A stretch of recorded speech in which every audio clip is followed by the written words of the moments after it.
Edmonton Sports Talk. My God, I loved it. My name's Jay Milne. #Luke. Our sports update deliverer, the Coon. I'm Jack Roslovic, and you're up today. You know what, Reid? You might be honest. All right, here's what's going on in the nest.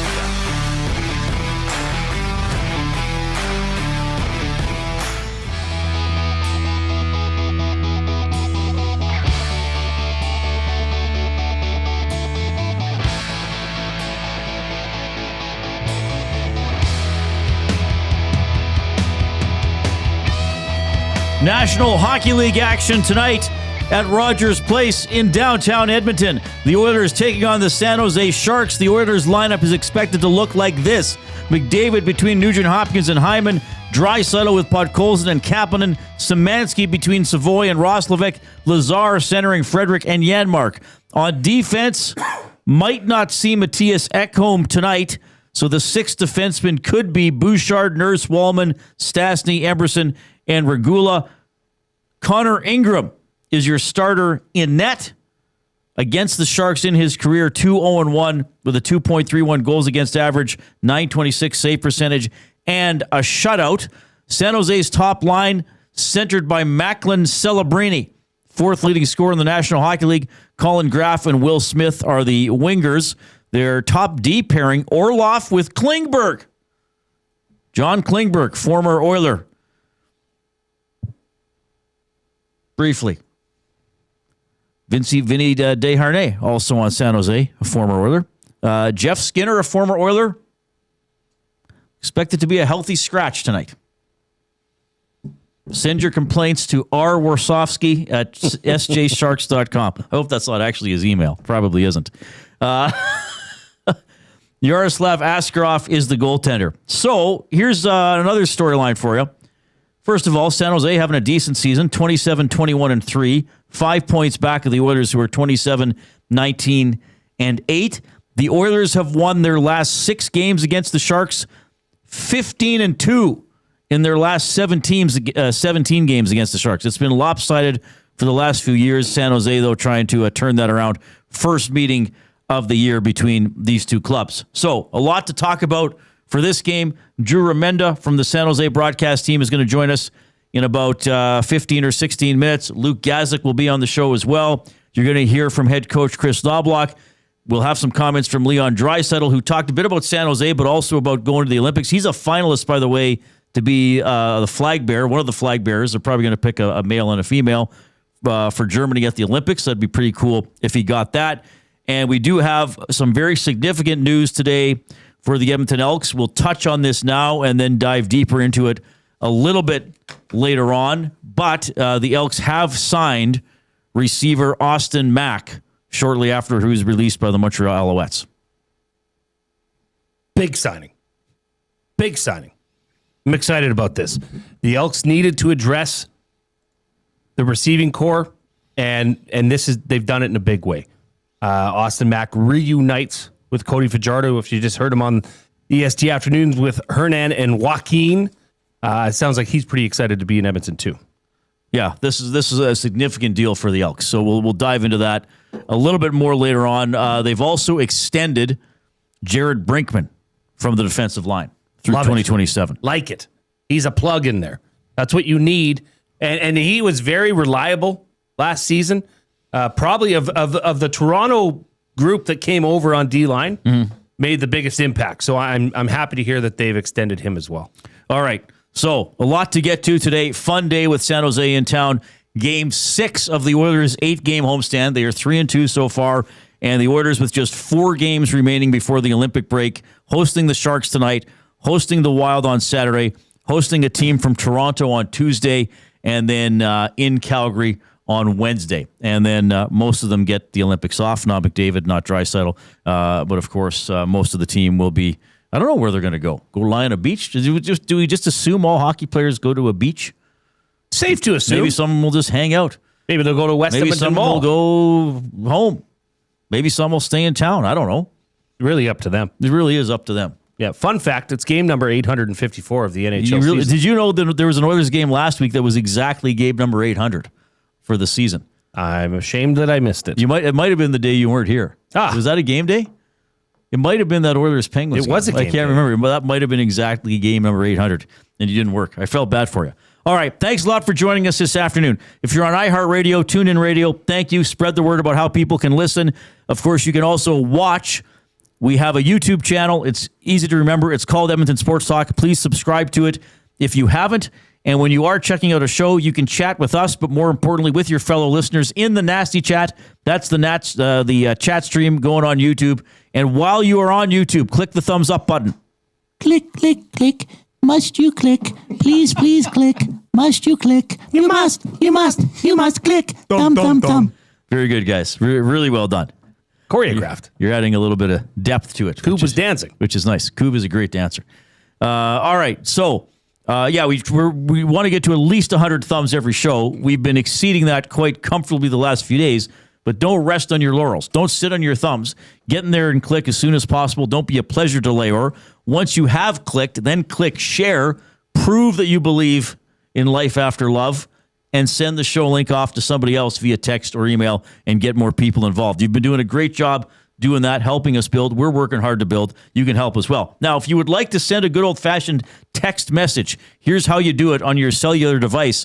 780-218-9999 is the afternoon inbox presented by River Cree Resort and Casino, turning 20 this year and celebrating big for 10 months until October 26th.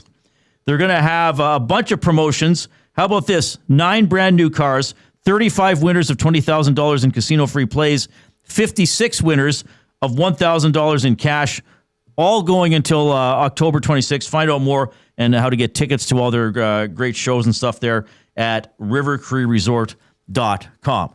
You can email as well. Sometimes we get a limerick or two in the email. Reid at edmontonsportstalk.com or Jay at edmontonsportstalk.com. All right. Let's we got to clip along here. He's about Drew coming up in a few minutes. Right? Yeah, we got a heavy first hour of the show. It's going to be incredible. Buckle up. So let's get right into the afternoon headlines presented by 100.3 The Bear, Edmonton's best rock. Stream them on iHeart today. This is Chet Palmer with your sports report. The locals are in for a toothy time at Rogers Place. They better watch out for Happy Mackey. He's the most dangerous youngster since that Culkin kid in Home Alone. The Elks got a Mack of their own. He'll be a big target for Chuck and Cody this summer. Hey, Jason Milne, is that a downfield threat in your pocket, or are you just happy to see me? By the way, the Oilers haven't won 3 games in a row all season. Big deal. My brother-in-law hasn't won 3 in a row at the blackjack table since Captain Connie was going top shelf in his diapers. I'm Chet Palmer. Very good. I like the downfield threat in your pocket. That obviously relates to the signing of Austin Mack. I believe it does. And Chuck and Cody. I hope that sticks. Chuck and Cody. Yeah, not Chuck and Cody. No. Chuck and Cody. Chucking. Chucking. Like Cody for Throwing. Cody Fajardo. Chucking. He's throwing it. Chucking the ball. Yeah. Here's what the Oilers have done when they have had a chance at a 3-game winning streak in the past this season. October 16th, lost 4-2 at the Islanders.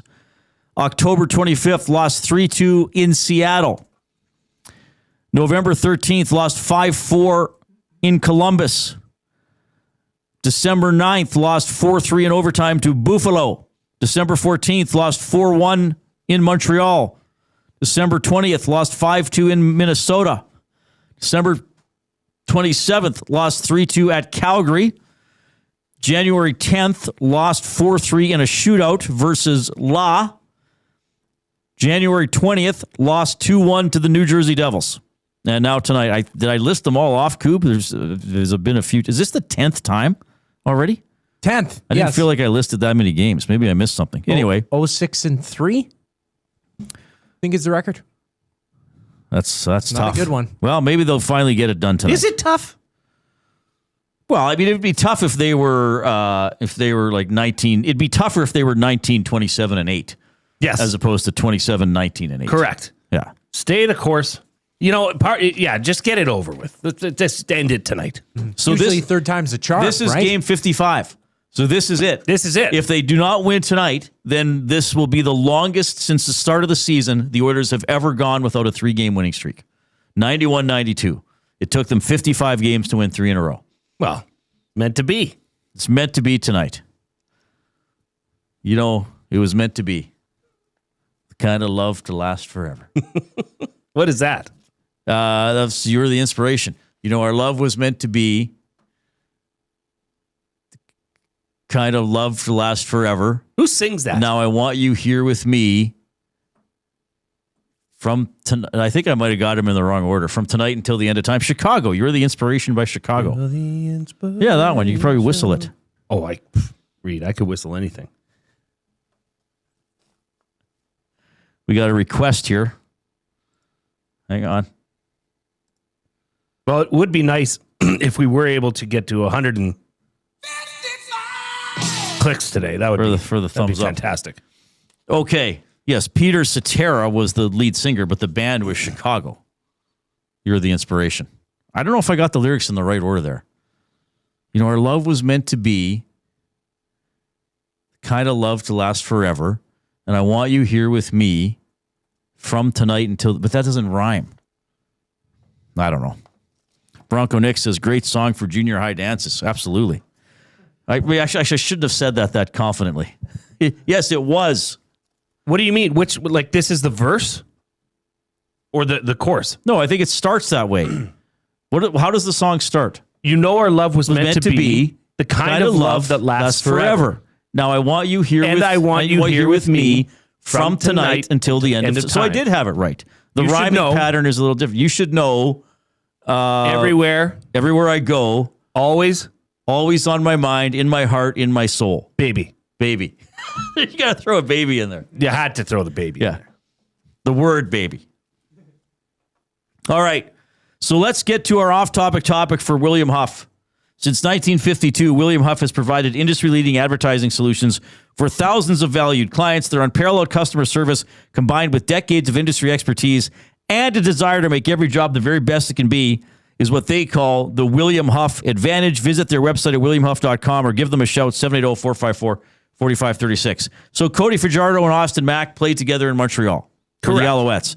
So our off-topic topic is, tell us a duo, sports or otherwise, and quite frankly, it could be a fictional duo that you would like to see reunited. This was Coob's idea. This was Coob's idea. Yeah, I wasn't here, I don't think. When he Born pitched of the idea. mind of the Coob. Good job, Coop. Now, this does not have to be sports, and I think we could say it does not have to be real life. It could be Batman and Robin. It could be a fictional duo that is no longer, maybe they haven't split up, but their show or book or whatever isn't in production. For example, Yes. I'll throw one out there. Do it. Bo and Luke Duke. Yes. That's what we're Give looking me for. another Dukes of Hazzard remake. And or it show. could be a duo that maybe never existed that you think should, Well, that's a good idea. right? Yeah. You could take this wherever You're your still not little even mind reunited, created. goes. I mean, I wasn't around for this, but everybody that was says it was awesome. It was generational talent in the comedic world would be Dan Aykroyd and John Belushi. Now, obviously, Blues Brothers. Yeah, the Blues Brothers. So you can take people that aren't with us anymore, Right. and just say I would like them back. Yeah. Like Tom and John Fogerty, right? Oh, interesting. They were the ones that started CCR. CCR is one of my. They got some good. They got some good hits. Up Around the Bend, classic. Oh, Proud Mary. Fortunate Son, You classic. know it. Down on the corner. Down on the corner. I can't remember how it goes. In the street. Out in the street. And then it's like Billy and the Bump was a playing. It's just a good tune. CCR's good. So name a duo you'd like to see reunited. David Spade, Chris Farley. Oh, I'm going to cry. I'm sorry, but Farley. Farley. So like great. Les Sweet, Bob and Doug McKenzie, Big Uke, Holyfield and his ear. That's out of left field. Pretty good. That's a good one, though. That's a duo. Pretty good. So a duo you'd like to see reunited can be sports, could be from entertainment, could be from whatever.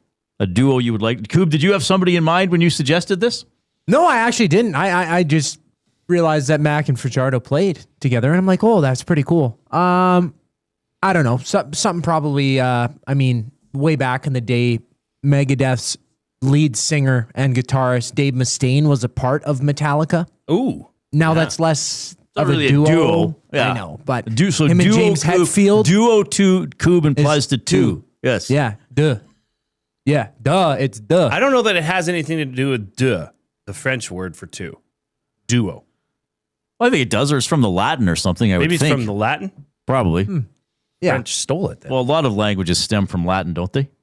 Pig I Latin. think so. Yeah, yeah. Like pig Latin. Where's Cal Latin? Ixnay on the hombre. Yes.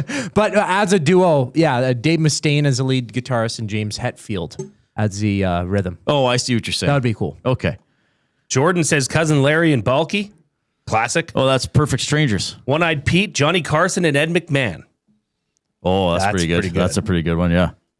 Corey the Butcher, Wayne and Schuster.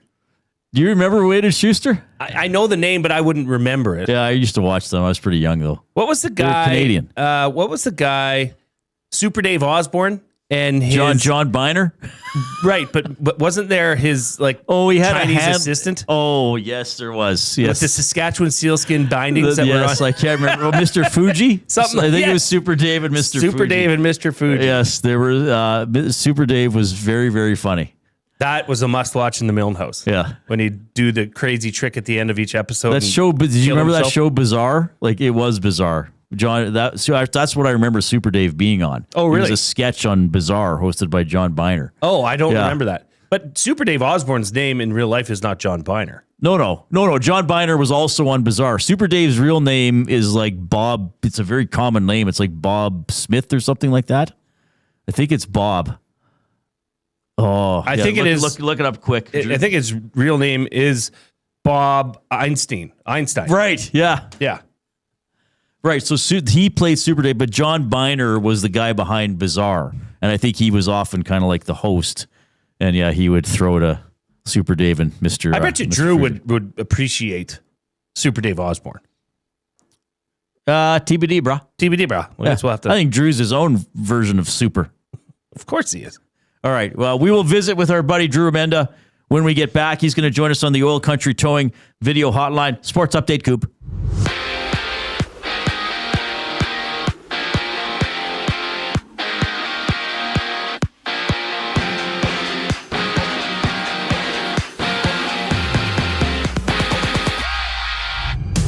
$15 games in the NHL tonight. The Oilers and Sharks square off at 7. Connor Ingram starts for the home squad. Mattias Ekholm, a game-time decision with an undisclosed injury. You can catch Tom Gazzola, Ben Thompson on the GCL Diesel Oil Stream pre-game show that gets you set for the action as they go live at 6 right here on EST. Elsewhere, Montreal entertains Colorado. The Kraken take on the struggling Leafs while Mini meets Calgary. And Washington's Logan Thompson is day-to-day with an upper body injury. He will not dress tonight against the Wings. Green and gold news, the Elks have reunited Grey Cup winning Austin Mack with Cody Fajardo, signing the former All-CFL receiver to a 2-year contract. Jared Brinkman has also signed on the dotted line, extended for 2 seasons with the 2-time Grey Cup winner, joining the Elks last season. On the court, the Rockets and Hawks dance. The Wolves and Thunder clash as Sacramento takes on Philly. Drew Remenda next on the Reid Wilkins Show. I'm Zachary Kubish, keeping you up to date. 2 guys and a goalie. Hire it or fire it. Patrick Kane's the best American-born player of all time. I'm going to hire it. The hardware alone, the way he played the game, he is so dynamic, so much fun to watch, just a fantastic player. I probably got to hire it. I think he is the best. Now, if we go points-wise, like Medano, forget Medano played in the clutch and grab era. He put up a lot 2 guys of and a points. goalie, presented by GS Construction. Tuesday and Thursday afternoons at noon, only on Edmonton Sports Talk, your clear choice for Edmonton sports. We have what you're looking for. GD Liquidators is Edmonton's one-stop shop for new and used warehouse, office, and industrial items since 1987. You'll find what you want when you want it. Give us a call, visit us in store, or check out the monthly auctions at gdliquidators.com. 100% Canadian owned and operated. We have what you are looking for. GD Liquidators. GCL Diesel has been serving oil country since 1972. From diesel cars to SUVs to pickups. From farm tractors to school buses to a big rig. From diesel generators to forklifts, GCL can test, troubleshoot, and repair all diesel fuel system components. Whether it's injectors, pumps, turbos, filters, or additive, GCL has the parts you need to keep your diesel running the way it should. For genuine diesel parts at wholesale prices, visit GCL Diesel in the West End or online at gcldiesel.com. GCL Diesel. Diesel understood. Hey Edmonton, did you know a local Play Alberta winner scored over $430,000 on Desert Fantasy? Think about the rec room you could build with that kind of cash. From major casino winners every hour to jackpots worth millions and hundreds of popular games to money that stays in the province, there has never been a better time to sign up for Play Alberta. Download the app today to get started with casino, sports, and lottery, all in one app. Must be 18 plus to play. When you gamble, use your game sense. Sentinel Storage presents Team Canada Ice Dancers, Piper Gillis and Paul Poirier on Support from Home. We're celebrating all the people at home, the people that have supported us. We know our community is going to be cheering for us, and we know the country is going to be cheering for us. Thank you, Canada. Sentinel Storage, official storage partner of Team Canada.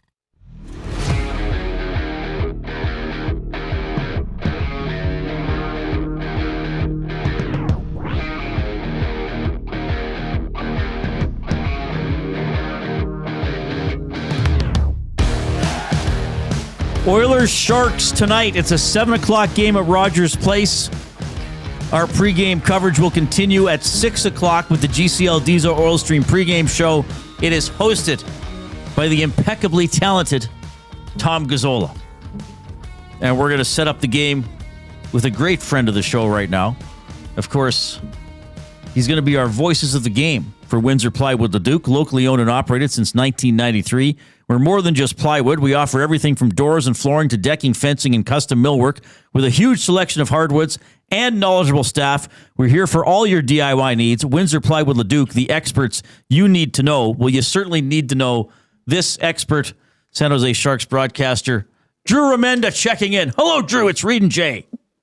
There'd be some argument regarding my expertise in this market anyway, Reid, regarding hockey. But thank you for the intro. It was very nice of you. Well, I've always considered you an expert. I have enjoyed our chats about hockey and other things for several years now. Well, and you are the Sultan of Saskatoon, so there's that too. There might be an argument there, but again, thank you for that. I'll send you the check. I'll Venmo it to you for your. Hey, Venmo. Yeah, that is not a Canadian thing. Is that like we e-transfer? Yeah. But Venmo, what is that? Yeah, what is that? I don't know. Randy said it to me, my broadcast partner. Randy Hahn said it to me the other day because last month? Randy's a great dude, and he takes up a collection for our flight attendants and some of our staff, our PR staff at Christmas. And he reminded me that I needed to give him some money because I'm mostly Scottish and notoriously cheap. And he said, I don't want you to Venmo it to me. And he knows I am technologically and internet-wise computer illiterate at best. So I looked at him and said, what the are you talking about? What's a Venmo? I think Venmo is like a machine I'm going to get a Pepsi out of or something like that. But so I think Venmo is basically e-transfer. Yeah, it is. It's not in Canada, but it says Canadians can use e-transfer, PayPal, or other things. Yeah. So it's quite. I don't think it's like one country has it. Listen, a better format. I think it's just different ways to do it. Yeah, because all I do is just make the money. I make the money, and everybody else handles it. Yeah. So. Well, Drew, we'll your stipend for coming on the show, we'll Venmo it to you. Okay. Okay. Well, I think Drew's one of the people. I usually don't pull this out till the end of the segment, but I think Drew is one of the people I can pull this off on when I say to some guests, I say, "Thanks for coming on the show. Your appearance will be neither compensated nor appreciated." Exactly. I think. Exactly. It will be reflected in my gratuity, though. Yeah. That's a good point. All right. Well, it's great to see you. By the way, I'm going to warn you in advance. We're going to bug you again. Like I know we haven't really started the interview. We're going to bug you during the Olympics too. Yeah, because we'll tell stories, watch games overseas. Right. Maybe we can do a watch party. We could stream us watching the game. But anyway, Celebrini. I mean, we've talked about him before. I mean, he's a legitimate Hart candidate. Maybe he wins the thing. What's allowed him to soar this season? His ridiculous competitiveness is his biggest draw as an athlete. He's got so many great qualities. First off, guys, just the person he's incredibly humble. He's done so many things behind the scenes for his teammates, with his teammates, for the community, with the guys we've drafted, and he has not allowed that to come out into public knowledge because he always says the same thing. It's not about me, it's about the guys. So he's incredibly humble, incredibly disciplined at his craft. Again, one of those guys who's out there first, comes off last. He is, as I mentioned, has so much humility, but his competitiveness is that drive. And I've told this story before, and I'll tell it again. So he lives with Joe Thornton, and Will Smith, his good buddy, lives with Patrick Marleau and family. And they hang out pretty much at the Marleaus. And if you're at the Marleaus, you're going to have to play mini sticks with the boys, the Marleau boys, right? So I just made a joke when Will Smith was injured with the shoulder injury. I just made a joke to Macklin when the press was questioning. I said, Macklin, now that the Will's hurt, has that affected the scheduling of the mini sticks against the Marleau boys? And he went, yeah, we've had to reschedule a few games. I said, oh, by the way, how are you guys doing? And he goes, oh, we're smoking them. And I laughed, but I went and talked to Will, and Will goes, oh yeah, we don't let up. We destroy them every chance we get. So it's they're that's how competitive they are. But he's an absolute joy to be around. When you see so many hockey players these days with the intensity that a lot of these guys demand of themselves and of their teammates, he is very rare. It's not that he smiles, he has fun. He and Smith are laughing on the bench. It's not that he's not serious, because you can tell by what he does and how Will Smith plays as well and how they play together that they're very serious about what they do and how they do it. There's nobody more competitive. I've not met anybody more competitive than Smith and Celebrini. But the fun that these kids are having, and they're just kids. One's 20, one's 19. And the young guy at 19 is phenomenal. I think that guy's also, and I'm sorry to go on so long because I could about him, but his dad, Rick Celebrini, his mom, they were both elite soccer stars. His dad then became a innovator, a forefront on sports performance. As many people don't know, that Rick Celebrini works with the Golden State Warriors as their director of high performance. He worked in Vancouver before that.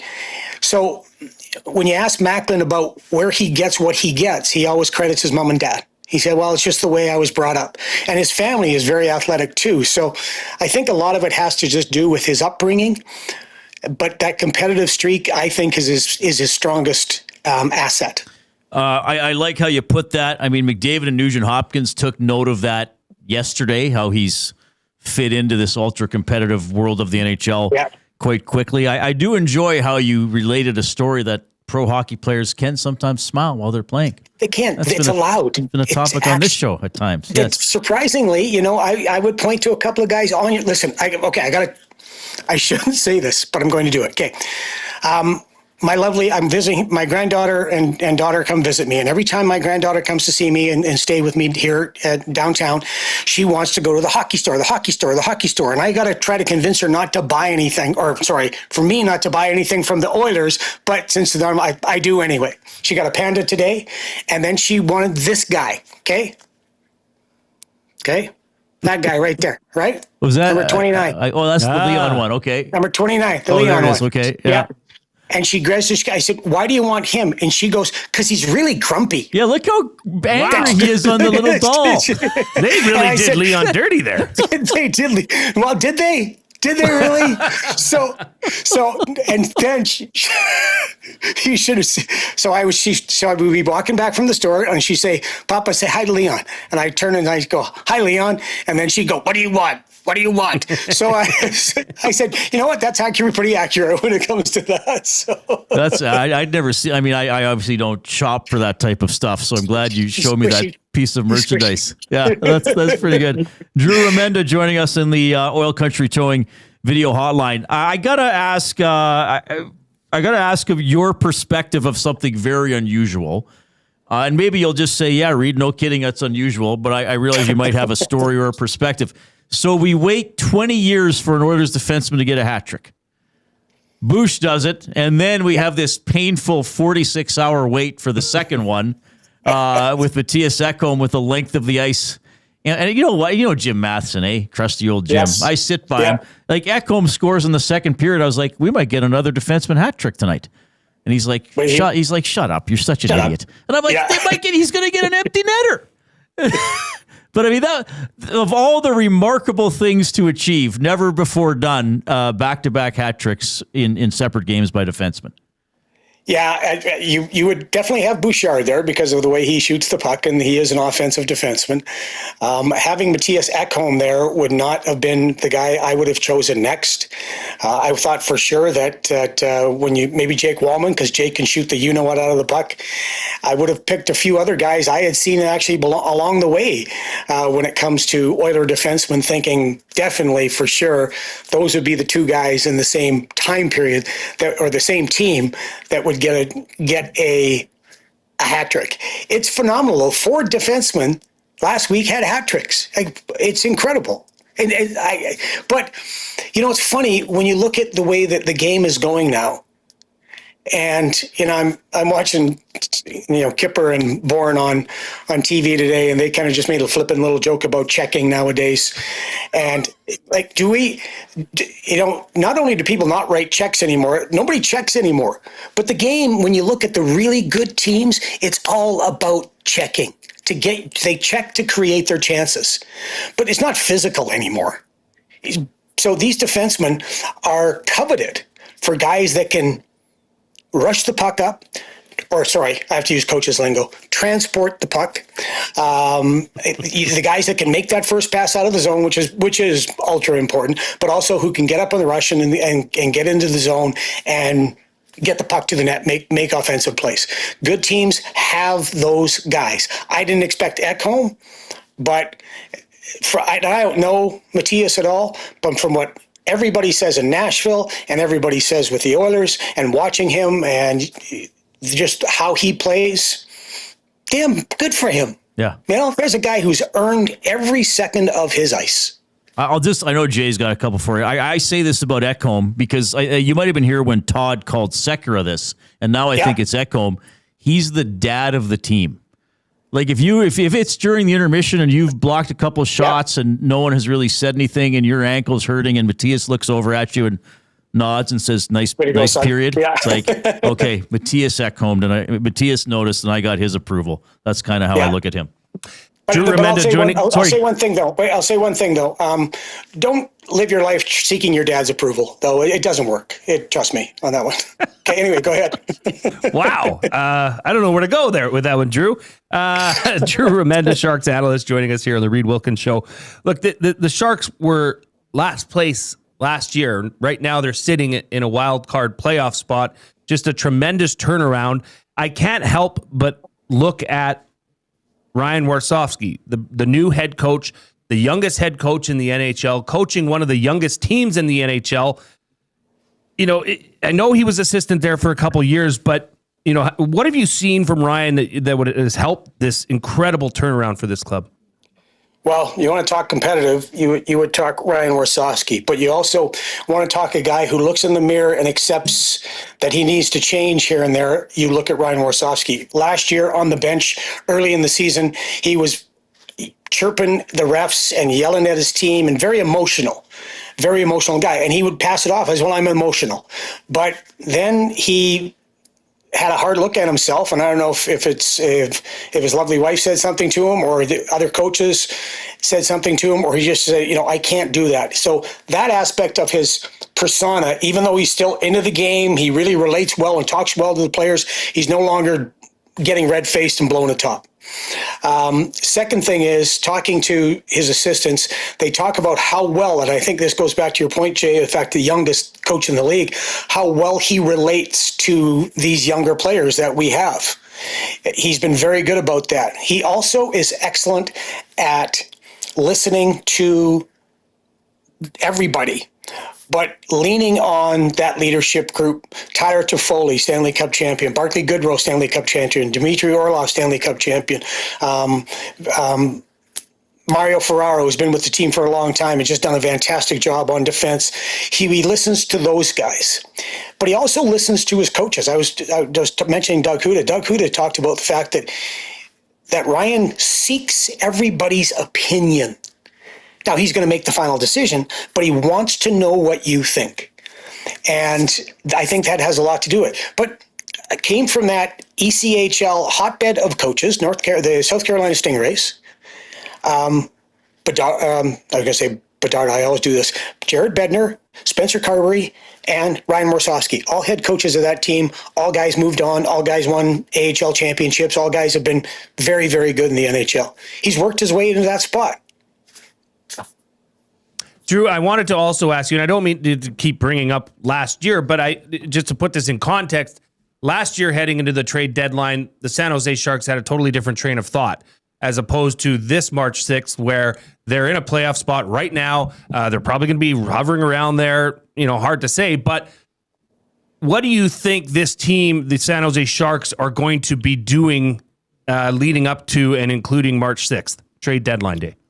Well, I think they're in a situation, guys, where they don't want to be pushing all in right now and then making the playoffs, but then be like Vancouver, and I'm just picking Vancouver because we just played them, and not be in the playoffs and then get into a situation like, oh my goodness, what have we done? They want to get into the playoffs, of course, like every team in the National Hockey League, and then continue to be a team that keeps getting to the playoffs like the old days where they can contend for a Stanley Cup and be one of the top teams in the league. Mike Greer has always had a plan, but the saying is, of course, everybody knows that the plan is written in ink, but the process is written in pencil. And so they're going to be, they get Kiefer Sherwood, but I thought was a great move. I'm not sure how much they add. We don't have a lot of points coming from the point. So that's always an area that you're always looking at. And we've got 7 of the 9 defensemen, I do believe, who are either restricted free agents or free agents next year. So they're going to have a look at that. But guys, believe it or not, even though I spout wisdom over and over again about hockey, Mike Greer doesn't ask me a lot of questions about player personnel, what I think. I know, I'm stunned. I'm stunned by it. Well, some color guys are. Some color guys are included in the process. I'm surprised you aren't. Drew, I hope to see you tonight. I know we usually don't have much time to talk because we're. But you're always hobnobbing with that elite Edmonton media. Hey, I just noticed on my screen, is Luke Gazdic coming on right after me? Yeah, right after you. He can probably hear you right now. He can probably hear me right now. The only thing I'm going to say to Luke, number one. Sorry, 2 things. Number one, you're doing a fantastic job. Great analyst. Love Luke Gazdic. He was always nice to me when I was with the Oilers. 2 words. Pocket square. Luke, baby, you're dressing really well. You wear the nice 3-piece. You're a good-looking guy. Add the pocket square. You're going to be beautiful. Okay. Well, you already are, but that's the addition. That's my advice to Luke. I hope he heard that. I look forward to seeing you tonight, and I'm going to end with this to tie years of interviews together. I wonder if someday down the road, I'll be referring to Macklin Celebrini as a miserable bastard, the way he plays. That would be a massive compliment, wouldn't it? Well, not a Golden Knight, but the way he plays for the Sharks. Right. Yes, you will. Yes, you will. I hope you do. Right on. Drew, you're the best. We'll see you soon, buddy. Great seeing you. Yep. That is Drew Remenda. Great insight, great storytelling, ton of energy, of course. But yeah, I mean, this is a theme for us as well. How bad do you want it? What are you willing to do to get it? And he's Celebrini can be competitive, miserable, and hard, and still smile when you score a goal or have a laugh on the bench. Maybe, who knows? Maybe he'll be worn down by the time he's 25 and will stop smiling. Anyway, 780-218-9999 is how you text us. The afternoon inbox for River Cree Resort Casino. Great stuff with Drew and great stuff ahead with Luke Gazdic.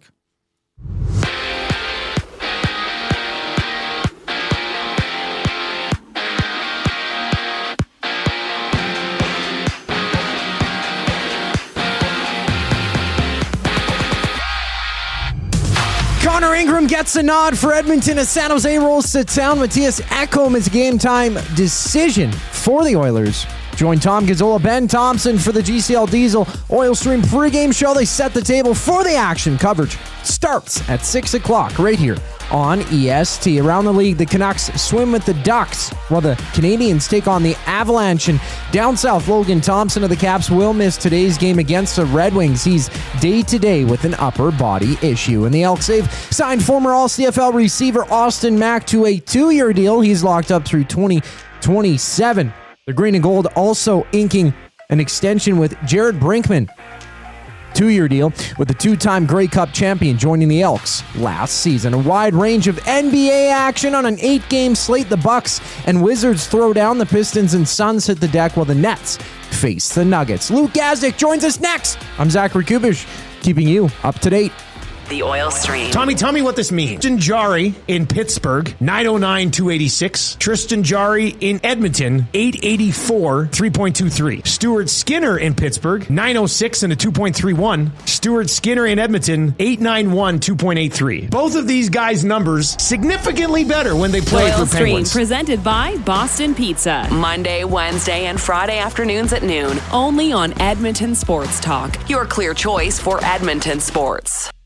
Running your own small business takes courage, and as it grows, so does your team. That's why Alberta Blue Cross offers health, dental, life, disability, and wellness benefits designed for small businesses. Because we know a healthy team means a thriving business. Join over 5,000 Alberta businesses who have chosen us to help their business grow and succeed. Alberta Blue Cross takes care of you and your employees, so you can take care of your business. Visit ab.bluecross.ca to find a plan that's right for you.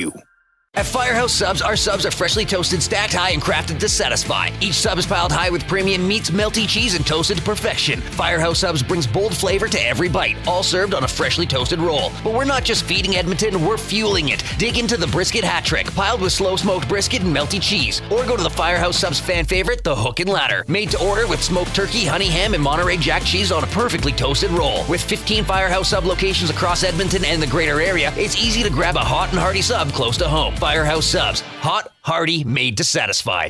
You already know where you should go to watch the big game. Where else but River Cree Resort and Casino? Come out to the venue for the massive football watch party on February 8th. Doors open at 3:30 with kickoff at 4:30. Your $35 ticket includes reserved seating and an all-you-can-eat buffet. Or sit in a premium black leather throne of comfort with the VIP lounge package, just $70 a seat. Don't miss out on the football action. Buy your tickets now at rivercreeresort.com. Must be 18 plus. Looking for flooring? Paramount Flooring has it all. Sales, service, and expert installation. With options for every style and budget, open 7 days a week. We've got you covered. Quick delivery and in-stock deals. Plus, EST listeners get 10% off. Visit ParamountFlooring.ca today.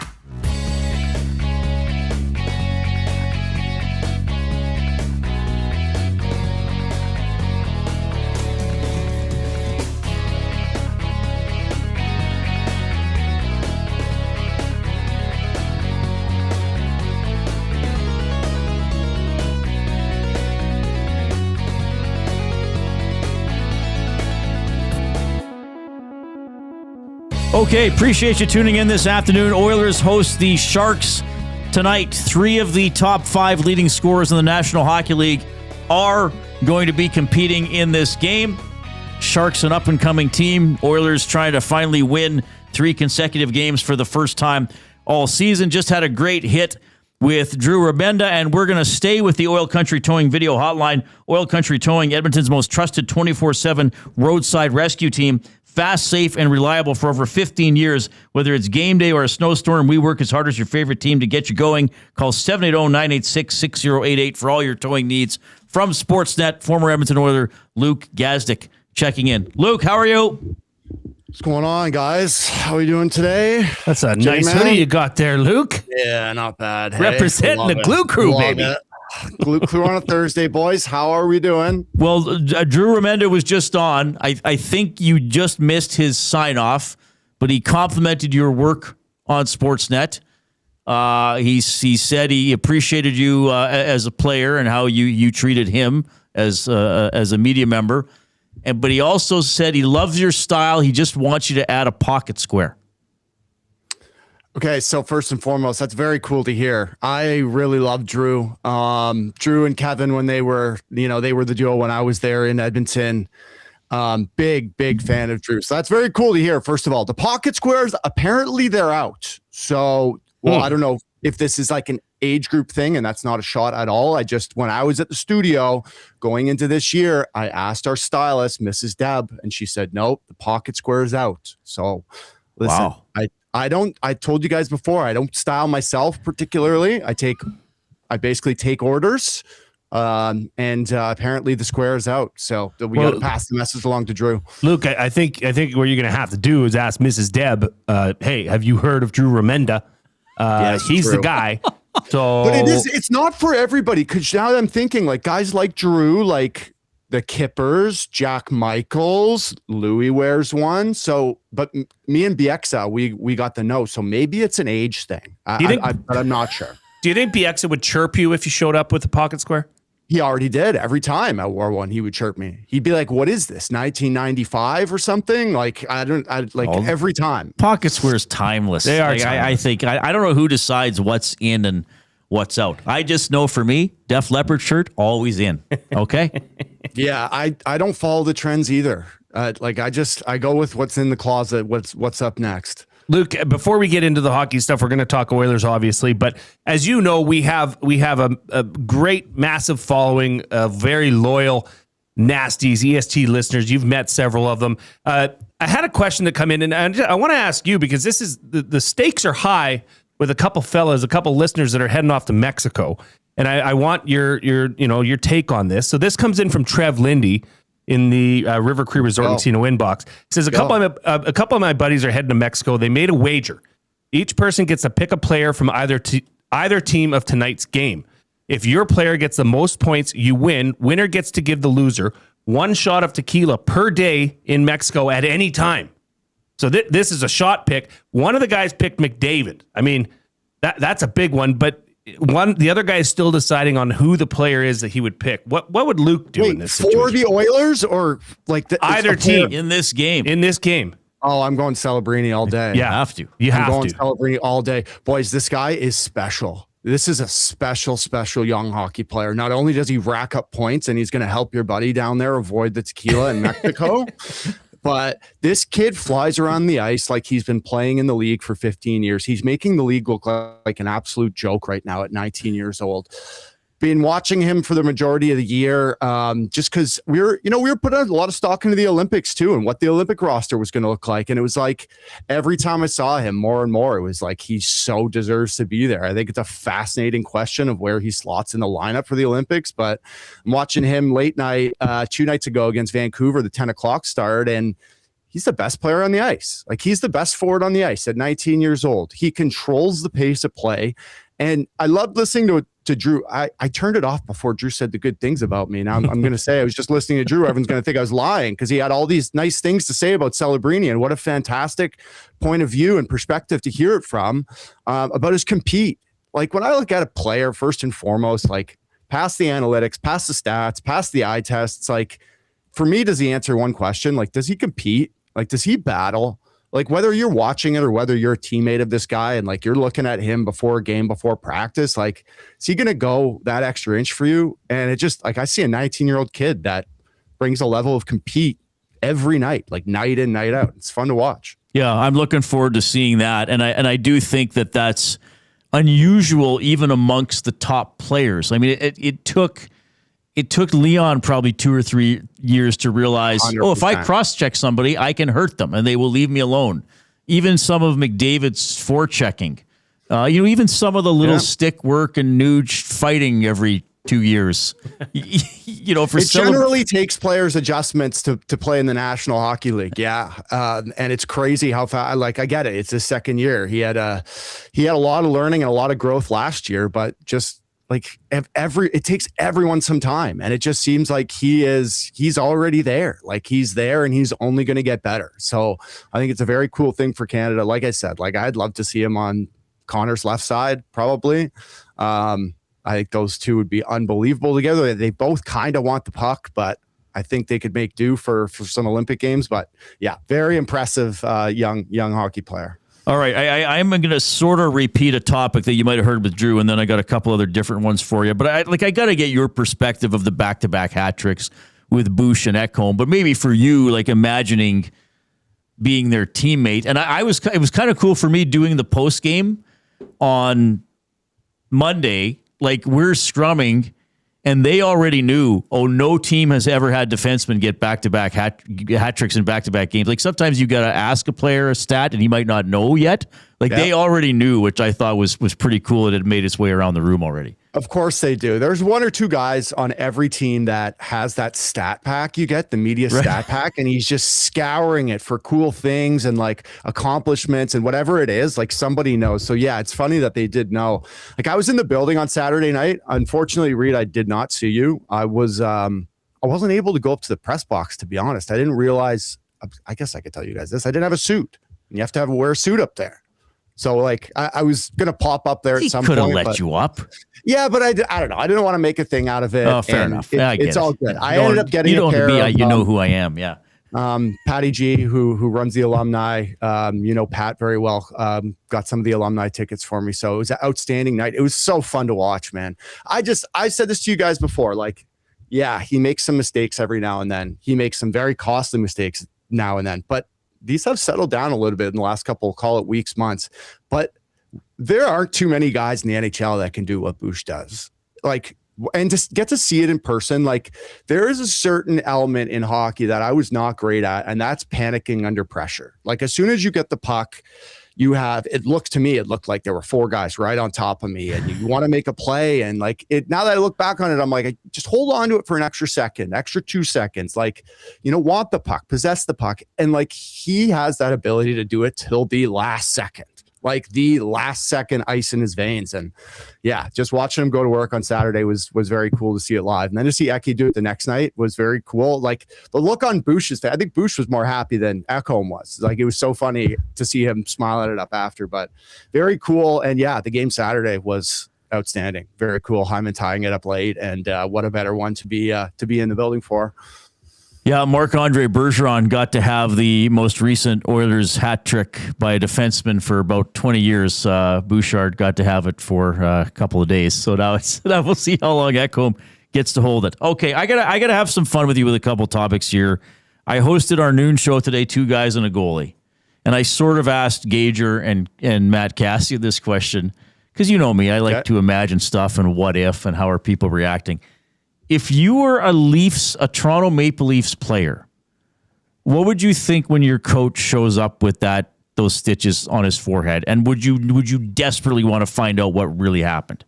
It was like the morning of Hockey Night in Canada for us. So we were like prepping for the show, and they showed his head, and I was like, this is gruesome. Like, this is gnarly injury stuff. And it's weird that you asked that, because just before I got on here, I was just scrolling through some hockey content and that Nasty Knuckles podcast down in Philly with Riley Cote and the ex-trainer. They were talking about how they found out what actually happened. It was, I don't know if it was a barbell, flat bench, and he was coming back down and he slipped, and it basically like scalped him basically. And I think I would be terrified. Like the 2 shiners, he's a scary enough guy already.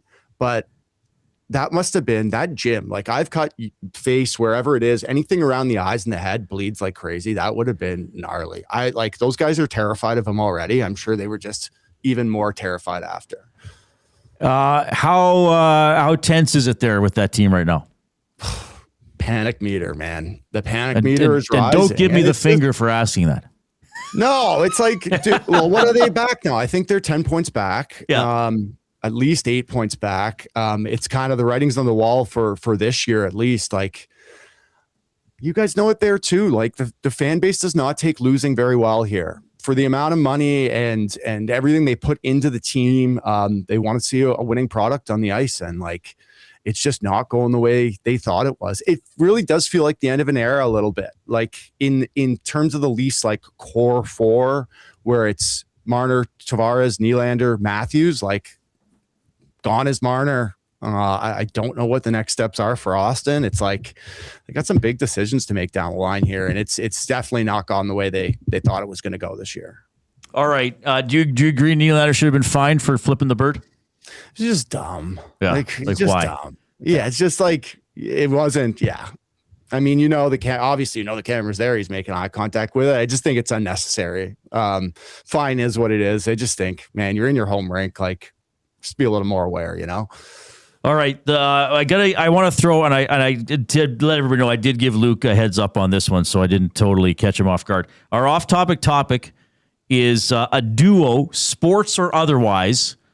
So even fictional. I couldn't think of one. But I had a couple. So it's like anything, like duos. Okay, so band. I said, here's examples. I said Bo and Luke Duke, Dukes of Hazzard. Like they never split up, but Dukes of Hazzard isn't on TV anymore. So I would have gone music. I would have gone band because probably two of my favorite bands of all time in Blink-182 and Oasis have both reunited as of fairly recently. Yeah, okay. And I saw both of those concerts live. So very cool to see two of my favorite millennial bands growing up. Seinfeld, I'm a huge Seinfeld guy, and I always wanted another, shot at that reunion. And if you watch Curb Your Enthusiasm season 7, you got to see that unfold. So the Seinfeld reunion happened. I'll go back to hockey then. I'll go to like the 80s, 90s hockey. Like I would have loved to see like Wayne and Yari, or even like Mario and Yager, like in their prime, whether it's at Northlands or Mellon Arena. I don't know if it's called Mellon back then, but it was the Igloo then. Exactly. But give me like an older hockey duo from the 80s. I would have loved to see just Wayne in his prime with Yari just ripping it up. That's a good one. I was thinking about that one too, like just seeing them again or another incarnation of them. They were pretty incredible. Okay. Enjoy the game tonight. We love having Hang on. No, because we're not going to see you next week. No, but right on our show. Right. He'll be on the morning show, but he won't. True. So we have to get. Oh yeah, we got to get Luke's the Super Bowl pick. Sorry, you're right. We're taking some of our guests and getting their Super Bowl picks so we could celebrate the winners and losers. We need the team and the score. Team and score. I think it's going to be Seattle 24-21. Okay. That's like eerily similar to Fajardo. So we had Elks quarterback Cody Fajardo on Monday. I think he said 28-24 Seahawks. I was going to go 27-24, but I think 24-21 I'll go. Okay. So So next week, now your next hit with us is on this show is supposed to be in 2 weeks. Do we still have you during the Olympics? Yeah, whatever you guys want. Like I'm around. Yeah, we can do a mid-Olympics hit. Hopefully, however the timing works with the hockey's going, and I'm around. Of course, I'll make myself available for the boys. Oh, perfect. All right, He's part of the Glue Crew. Yeah, this was a blast, buddy. Come on. There's the Glue Crew shirt. Ty Emberson hat trick incoming tonight. It's gonna be amazing. Love it. Okay, thanks, boys. You guys rock. Talk soon. Luke Gazdic on the Oil Country Towing video hotline.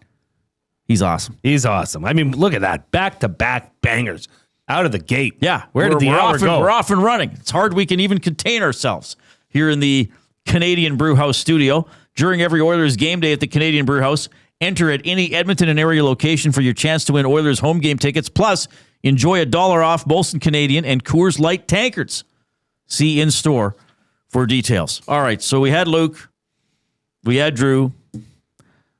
The Celebrini kid's almost frightening now. Yeah. What's he gonna come up to the press box? Want to beat me up? Or smile you to death? Yeah, he's gonna smile me to death. Just smile you.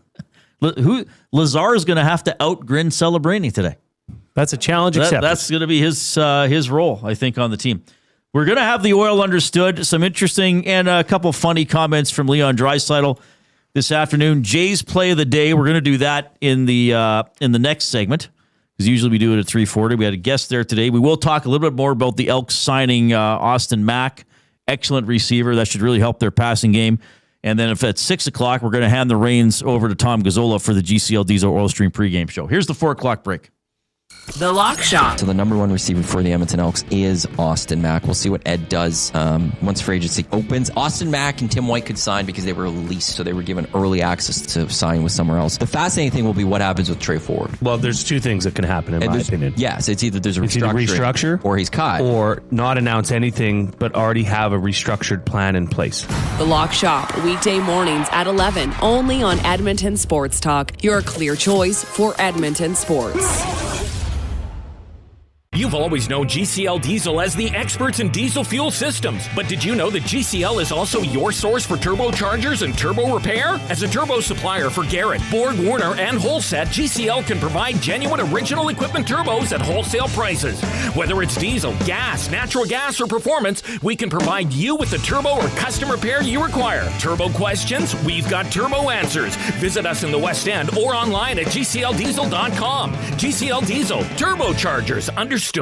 Where holiday cheer meets great beer. This season, celebrate at the Canadian Brewhouse. From plated dinners and festive buffets to casual pub-style parties, we've got the perfect space for your crew. Book your holiday party today at thecanadianbrewhouse.com. You already know where you should go to watch the big game. Where else but River Cree Resort and Casino?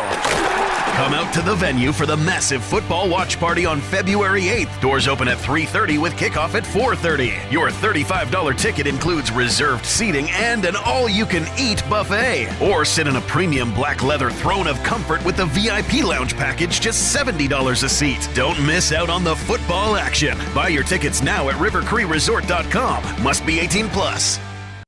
Time for a new career in 2026? Or maybe your kid is still pondering their path. Good news! Weiss Johnson is hiring.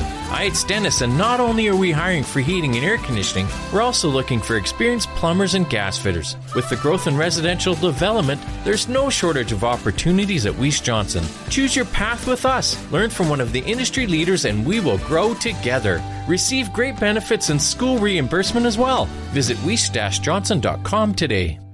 You've heard the name, but what does it mean? For over 66 years, William Huff Advertising has supplied signage from screen printing to digital to LED with design, production, and install in-house. It's a one-stop shop for all your signage needs. Edmonton owned and operated, William Huff has been trusted by the biggest companies and teams in the City of Champions and many others across the country to do the job. If you're looking for a way to get the word out about your company or event, they are the answer. Go to www.williamhuff.com. Their results speak for themselves.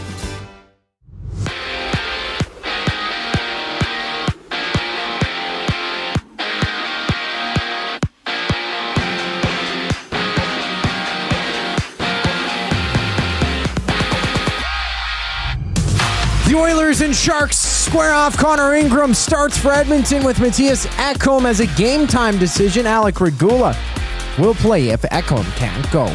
Tom Gazzola, Ben Thompson tee things up during the GCL Diesel Oil Stream pregame show. That gets going at 6 only on EST. And staying in E-Town, the Elks have reunited Grey Cup winning Austin Mack with Cody Fajardo signing the former All-CFL receiver to a 2-year contract. And Jared Brinkman has also been re-upped by the Green and Gold, extending for 2 seasons. From Atlanta, The Athletic has reported that the Falcons are expecting to release Kirk Cousins. 37-year-old Cousins is 2 years into a 4-year, $180 million deal. On the court, it's the Rockets and Hawks dancing the Wolves and Thunder clashing as Sacramento takes on Philly with 8 games on tap around the association. I'm Zachary Kubish. That was your Sports Update. Hour 2 of the Reid Wilkins Show starts right now.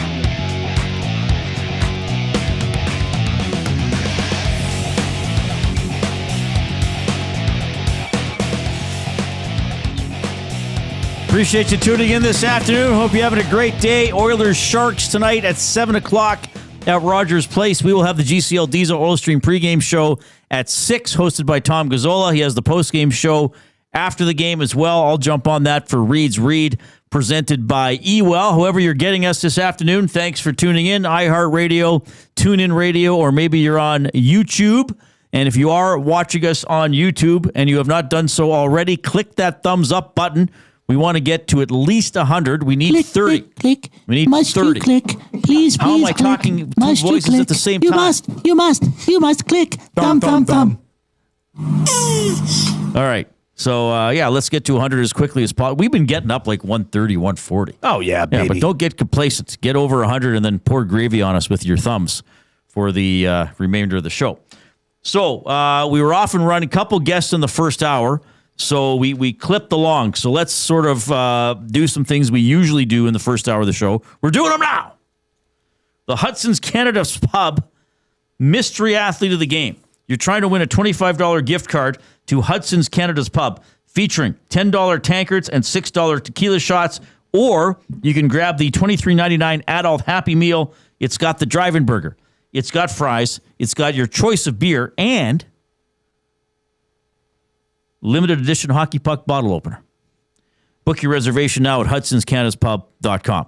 So, we're going to give clues. You got to try to figure out who the mystery athlete is. Maximum 3 guesses per person, and you must text your guesses to the River Cree Resort and Casino inbox, 780-218-9999.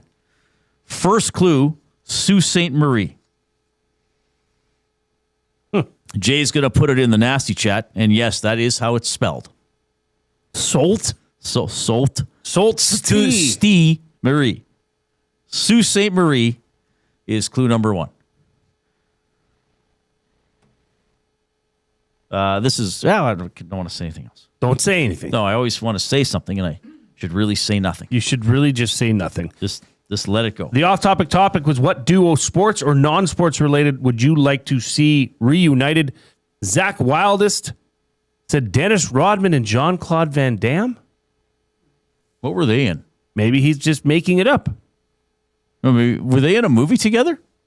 I don't know. Maybe he just wants to see them together. Bronco Nick says Ren and Stimpy.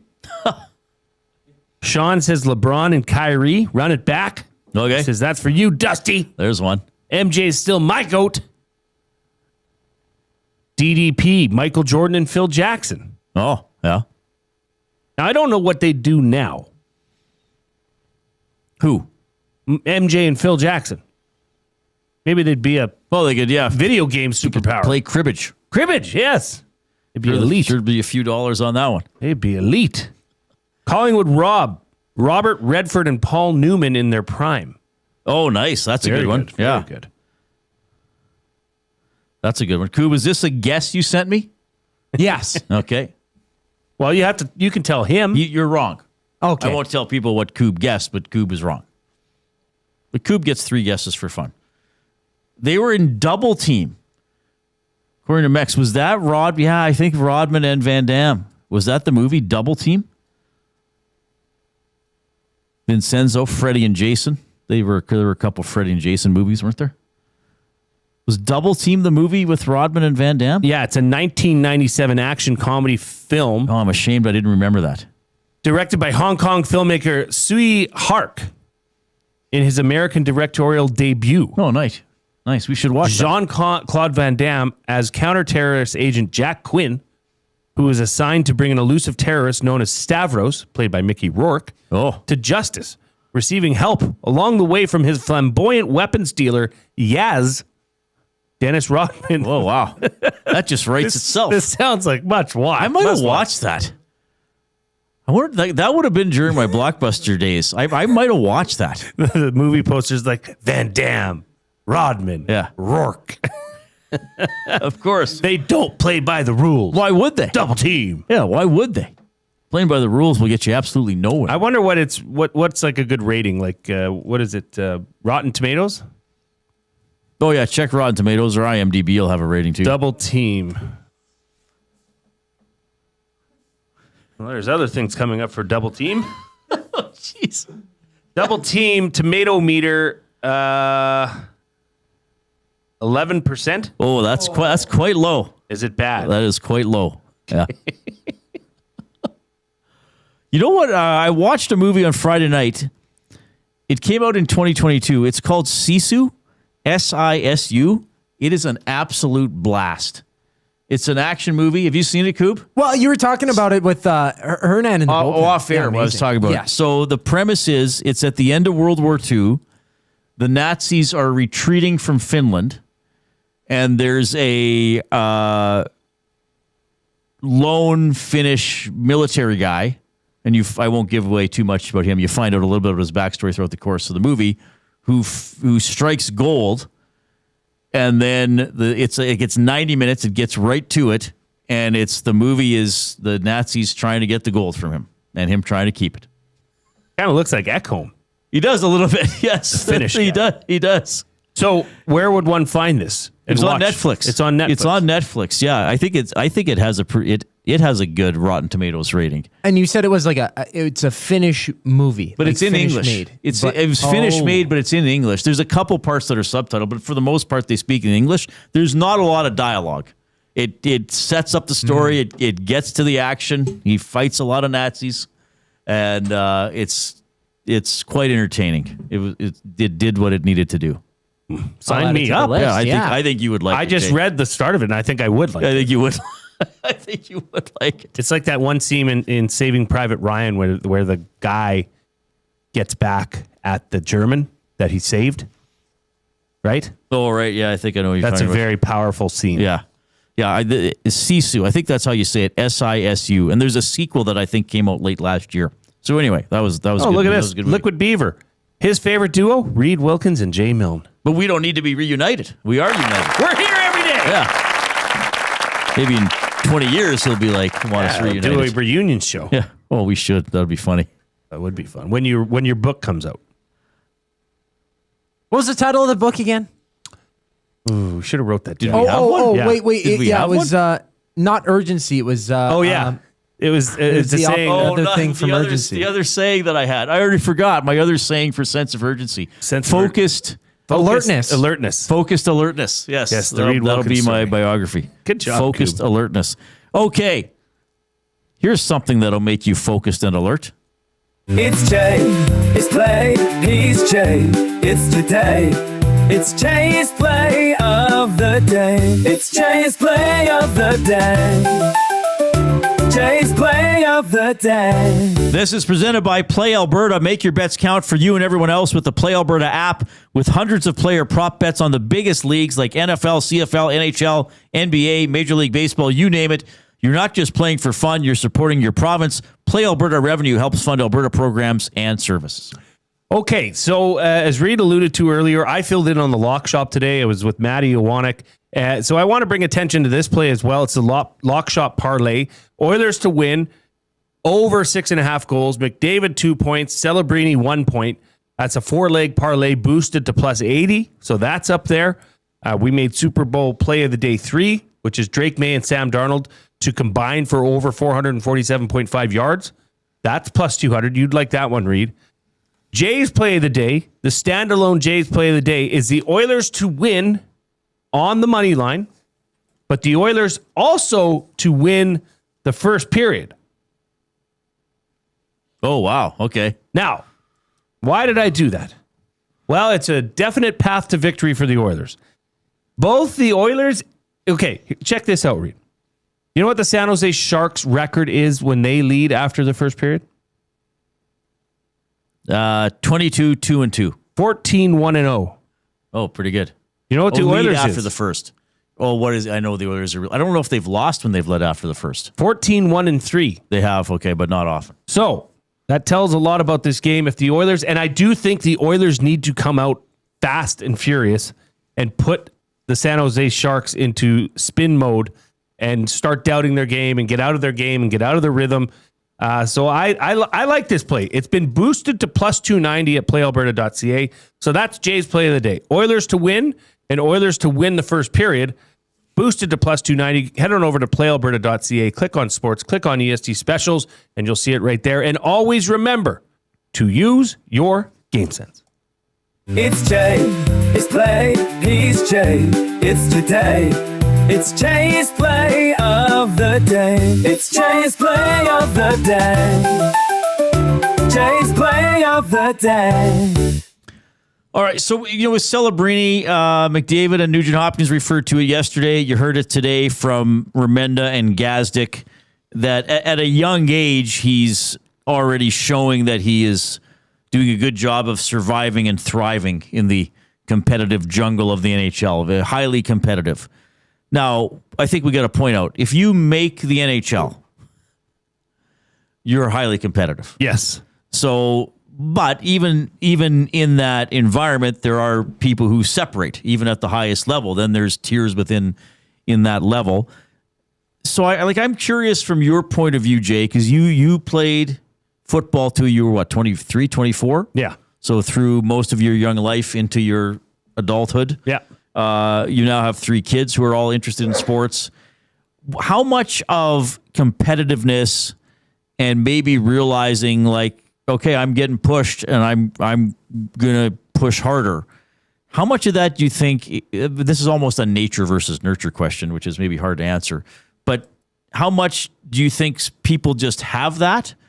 Or how much do you think people can learn it? Maybe in the sense of, oh man, I just got embarrassed. Like, okay, now I know I need to do next time. Where some people just might immediately know, oh, I gotta step up. I gotta do more. I gotta be nastier than the guy on the other team. That's an interesting question because I think you have to have a bit of both to be able to.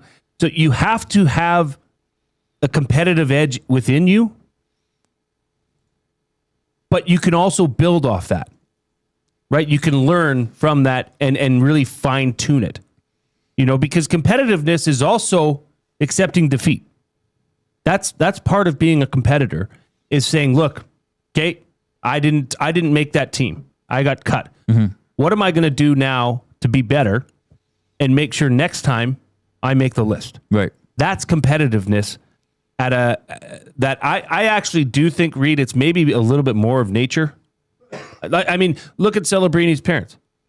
2 high-end soccer athletes. His dad is still involved with the Golden State Warriors. Right. There's a rare chance that those children are not going to be athletic. Just given the nature of the way they've grown up. They've probably been watching sports since they were in diapers.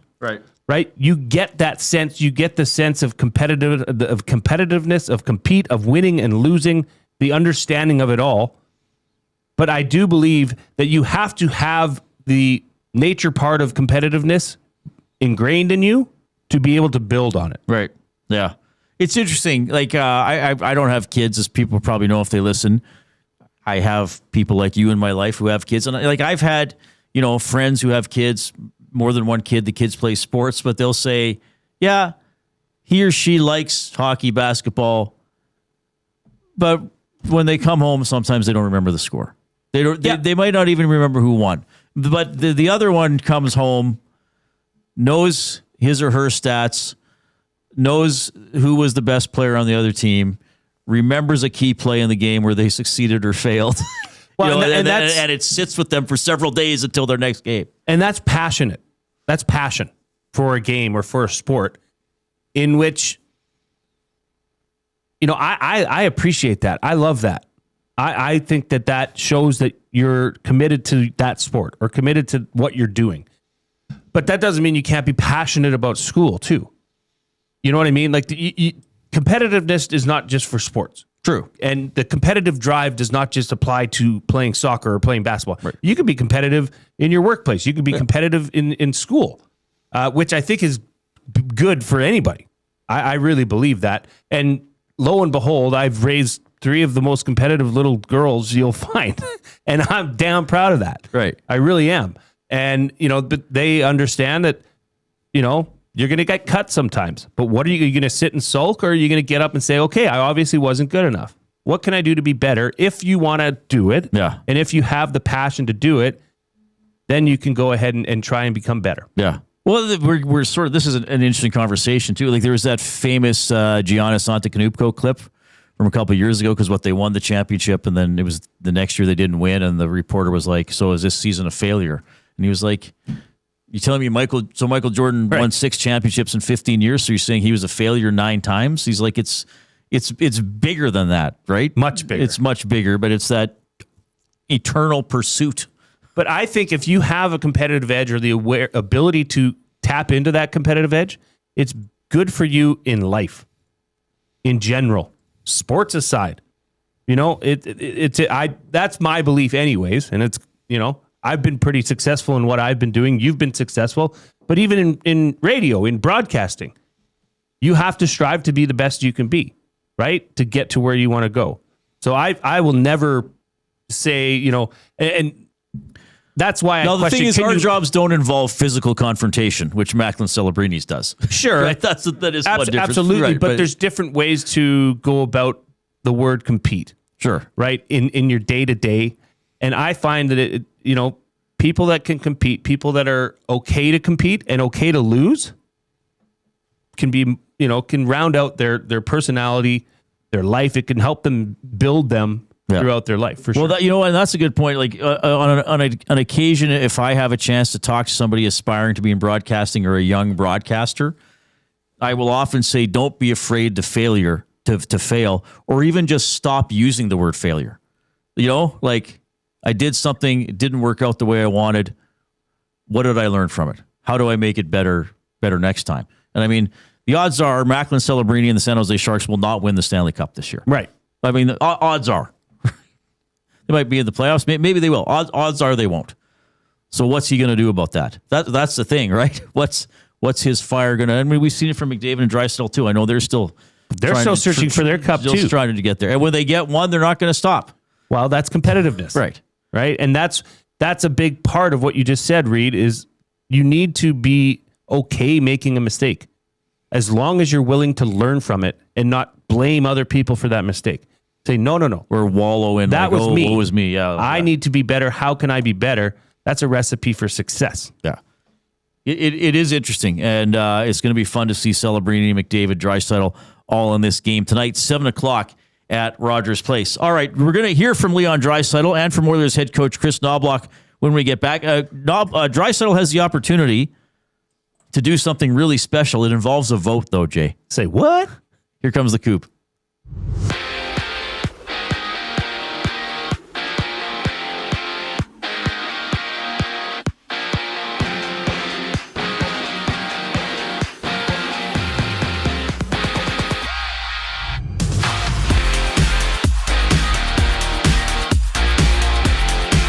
Ingram gets a nod for Edmonton as San Jose rolls to town. Mattias Ekholm, a game-time decision for the Oilers. You can join Tom Gazzola, Ben Thompson as they go live for the GCL Diesel Oil Stream pregame show, setting the table for the action. Coverage starts at 6 right here on EST nationwide. The Canucks swim with the Ducks while the Canadians take on the Avalanche. And down south, Logan Thompson of the Caps will miss today's game against the Red Wings. He's day-to-day with an upper body issue. The Elks, they've signed former All-CFL receiver Austin Mack to a 2-year deal through 2027. The 28-year-old Grey Cup champion mutually agreed to part ways with the Alouettes earlier this week, and the Green and Gold made another signing. Jared Brinkman, an extension through 2027. The two-time Grey Cup champion joined the Elks last year. And a wide range of NBA games on the slate. 8 games tonight. Bucks and Wizards throw down. The Pistons and Suns hit the deck while the Nets face the Nuggets. This Sports Update is brought to you by Paramount Flooring. Paramount Flooring wants to give you more. Get free premium underlay included with any in-stock carpet purchase. Are you ready to treat your feet? Catch them in-store or online at ParamountFlooring.ca.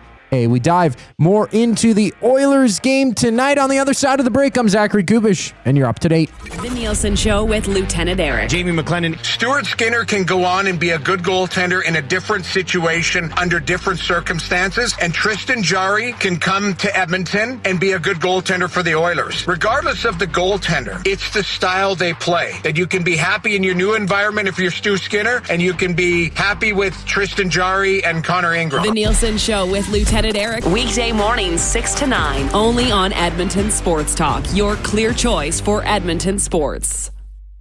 Hey Edmonton, did you know a local Play Alberta winner scored over $430,000 on Desert Fantasy? Think about the rec room you could build with that kind of cash. From major casino winners every hour to jackpots worth millions and hundreds of popular games to money that stays in the province, there has never been a better time to sign up for Play Alberta. Download the app today to get started with casino, sports, and lottery, all in one app. Must be 18 plus to play. When you gamble, use your game sense.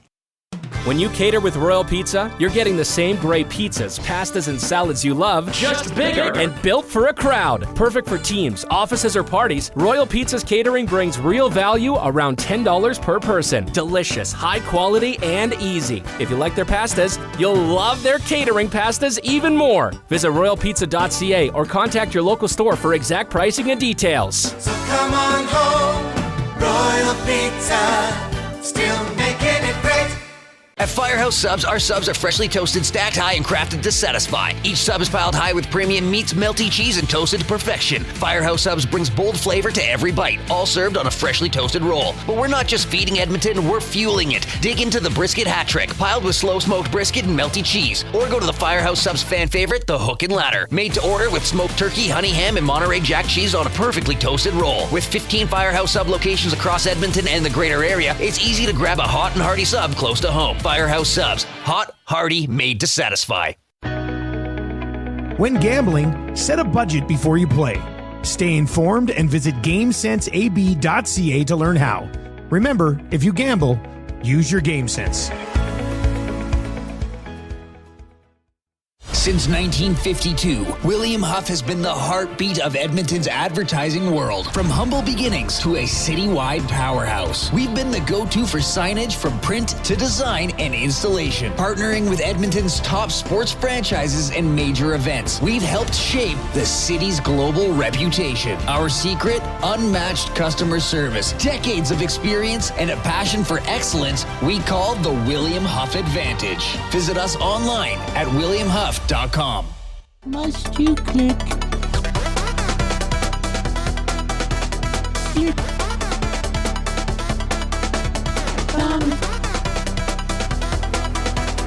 Must you click?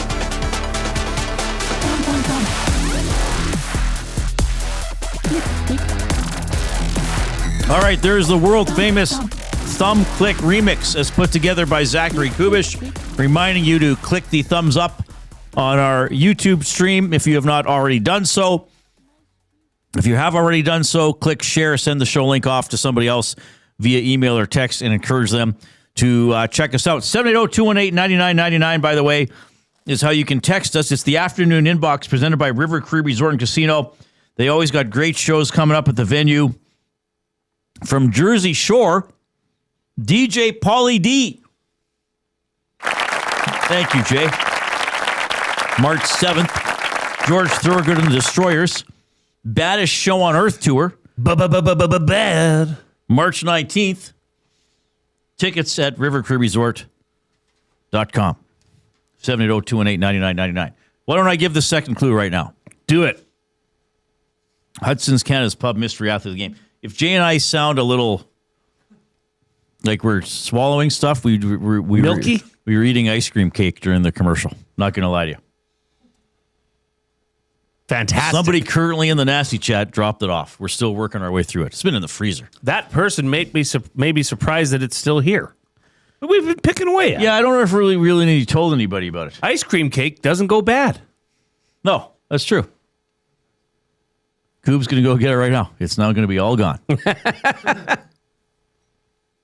The second clue in the Hudson's Canada's Pub Mystery Athlete of the Game, and you must text your guesses to the River Cree Resort and Casino inbox, 780-218-9999. Second clue is Sudbury. First clue, Sault Ste. Marie. Second clue, Sudbury. Trying to win a $25 gift card to Hudson's Canada's Pub. You're a tricky guy. Am I really? We'll see. TBD, brah. TBD, brah.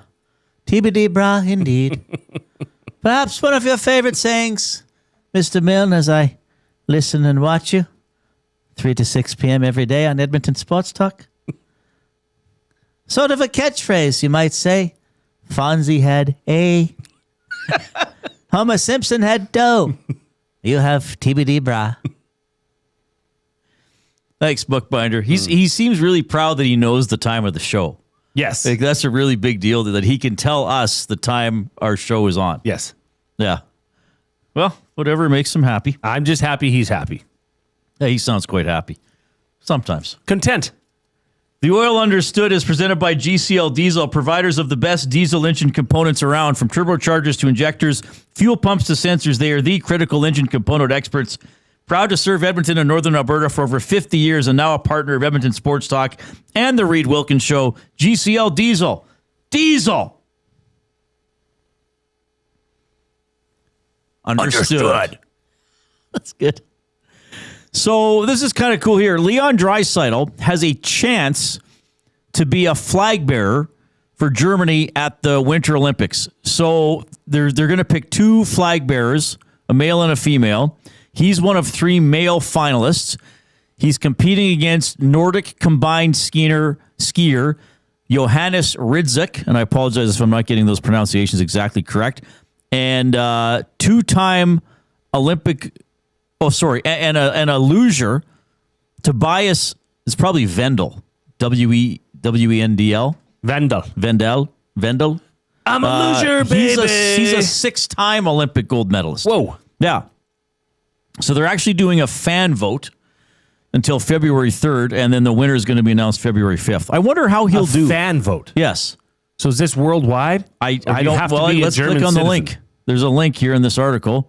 Well, if it's a fan vote, I can tell you right now who's going to win. It is all in German.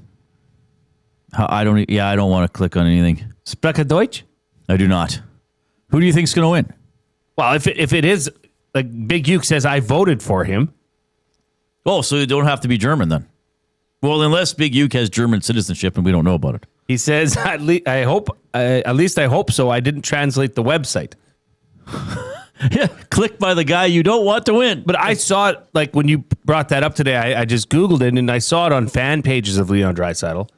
So if it is just like a worldwide vote, it's going to be a slam dunk for Leon Draisaitl. You think so? Yes. But these other gentlemen are pretty accomplished. Oh, I'm not saying they're not. It's just Leon Draisaitl is an NHL superstar. There's millions of people in this market that would vote for him. True. Right? So long as they can get past the German website. Right.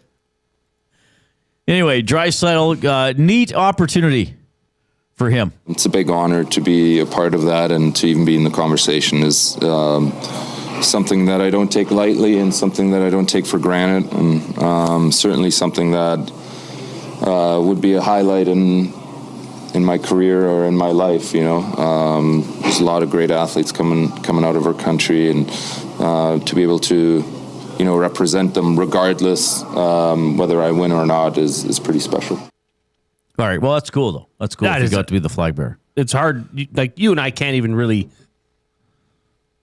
comprehend what that would mean. No. Right. So yeah, very, very cool. Like if there were an athletic competition just involving the people who live in my house, I would not be selected as the flag bearer.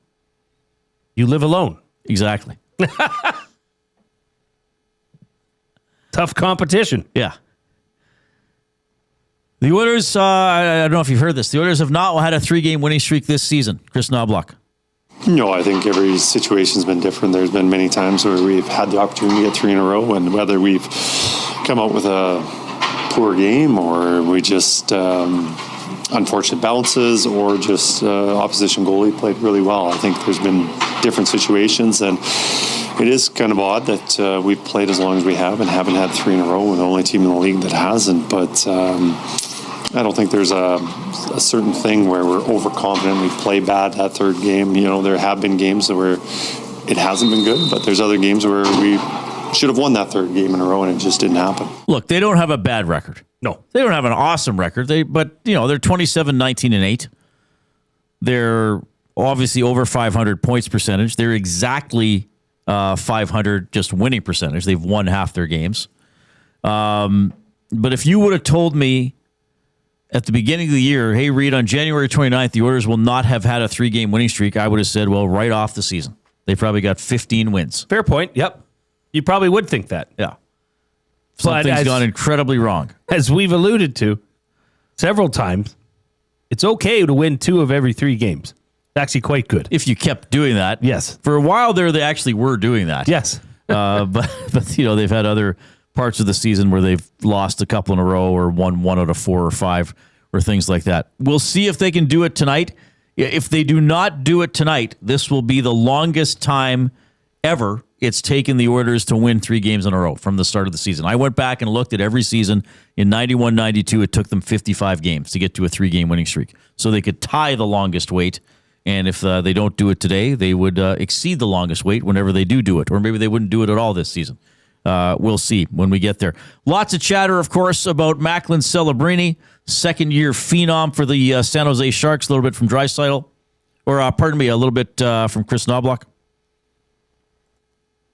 Like all top players on teams, you have to be aware of their talent and the guys that really drive their offense. And Celebrini definitely does that. He's got twice as many points as the next guy on the team. And not that they don't have other guys that can score, but he's a big part of it. And we have to be aware of when he's on the ice. And whether we go with a hard matchup or, just having the team being aware when he's playing and alter our game. But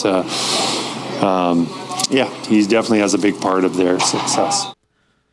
Yeah, the points that he was talking about. So Celebrini's played 51 games. He has 78 points. The next guy on the team has not played all the games. That's Will Smith. He's missed about a dozen games, but he has 36 points.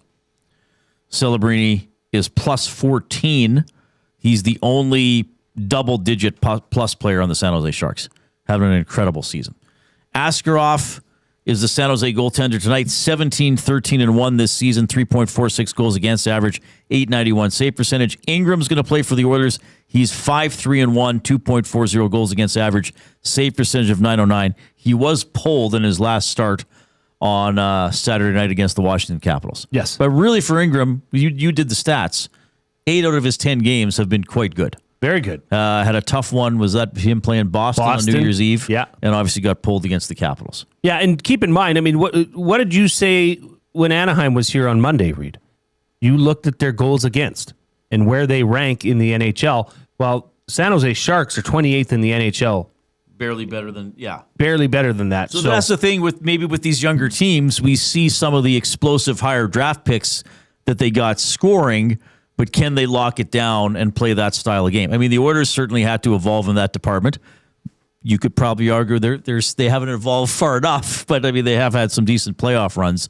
So that's the thing, because I was listening to Lieutenant Garrick and Dustin after the Anaheim game, and somebody wrote in and said, well, the Oilers aren't going to go anywhere allowing 9 goals in 2 games in the playoffs.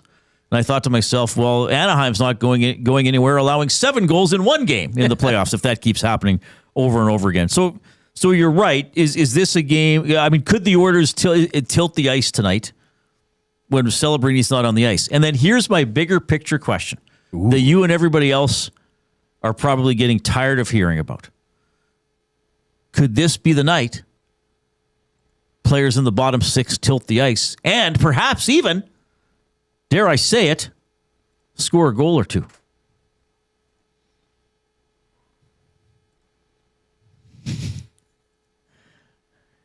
Well, I mean, they were close to scoring on Monday. Here's the expected Sharks lineup: Macklin Celebrini with Colin Graff and Will Smith, Wenberg with Regenda, not Remenda, Regenda and Toffoli, Misa with Ekholm and Gazdic, Ostapchuk with Goudreau and Ryan Reeves, Orlov with Klingberg, Mario Ferraro with Liljegren, Sam Dickinson with Vinny Desharnais on the back end. Is that not a lineup you can get after parts of that lineup? Absolutely. Whether they do or not, or whether they have, it's what they make of their time on the ice, right? We've praised Curtis Lazar for how hard he works with the limited role that he has. And Szymanski had a goal last game, but there was a stick in the way. Yeah, right. I mean, right. So, I would like to see that. I mean, that would be a great way to get your third win in a row for the first time this season is to have the bottom six contributing instead of just relying on your top guns, which I will say, Reid, I'm not here to sit and whine about that or complain about that and say, well, they can't win with, well, they've proven they can win with just the big guns. But it does, for the longevity of this team and getting through the playoffs, right? You're going to need some more contributions from the bottom six. Do you have the page open? You were talking about the defensive numbers. Where are the standings here? Oh, wait, I can get it off this page. The San Jose Sharks. How many goals have they scored this season, Jay? No, I can't see it. What's the total goals scored by the San Jose Sharks? Let's just do some fun math. Sure. On the fly. The San Jose Sharks have scored 161 goals. Celebrini has 27 of those. The Oilers have scored 186 goals. McDavid has 33 of those. So that's pretty close percentage-wise. Sure, yeah. I mean, San Jose does have... Well, this is another thing interesting to look at. San Jose has 1, 2, 3, 4, 5, 6... They have 8 players in double digits with goals. The Oilers have 1, 2, 3, 4, 5... They only have 7. Interesting. Well, so maybe I'm barking up the wrong tree. I don't know. I'm just saying, you could argue that San Jose is even more top heavy than the Oilers, and they're top heavy with fewer players at the top. True. Yes. So maybe there's an opportunity for players lower in the lineup to do something for the Oilers tonight. That would be nice. Do you think old Freddie Fists takes on Reeves? Probably not. Probably not. He's got a good track record. Taking on the biggest person on the ice. Fredericks got in there a couple times against guys. I don't know if he's taking on Ryan Reeves tonight. Vinny Desharnais is going to be back. Think there's a little video for him? Yeah, there's probably a quick tribute. I mean, he went to the Cup final. Welcome back, yeah. With the team. Yeah, there should be. Probably should be. Oh, yeah. What about Skinner? Jeff Skinner? Yeah. He's not playing. Oh, yeah, that's right. That makes that decision easy. Is anybody upset that Jeff Skinner is scratched by the San Jose Sharks? People were pretty upset at times last year when he was scratched or demoted by the Edmonton Oilers.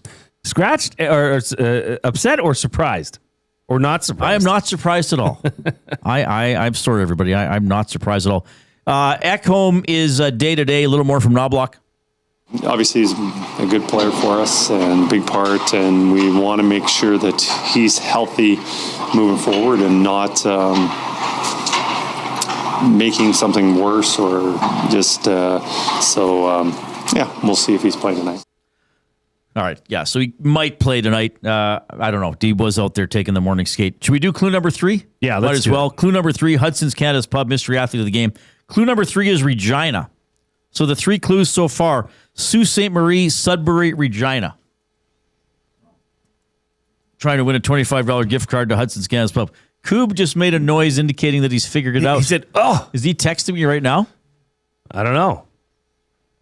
No guess yet, Reid. No guess. I made my first guess already. You did, and it was incorrect. We'll see if anybody gets it right away. We got a couple more clues if needed. Okay, you can email Reid at EdmontonSportsTalk.com, Jay at EdmontonSportsTalk.com. We are coming to you from the Canadian Brewhouse studio. UFC 325 is live on Saturday at the Canadian Brewhouse. Wall-to-wall TVs, ice-cold drinks, and nonstop action. The Canadian Brewhouse. Our house is your house. Here's the Coop.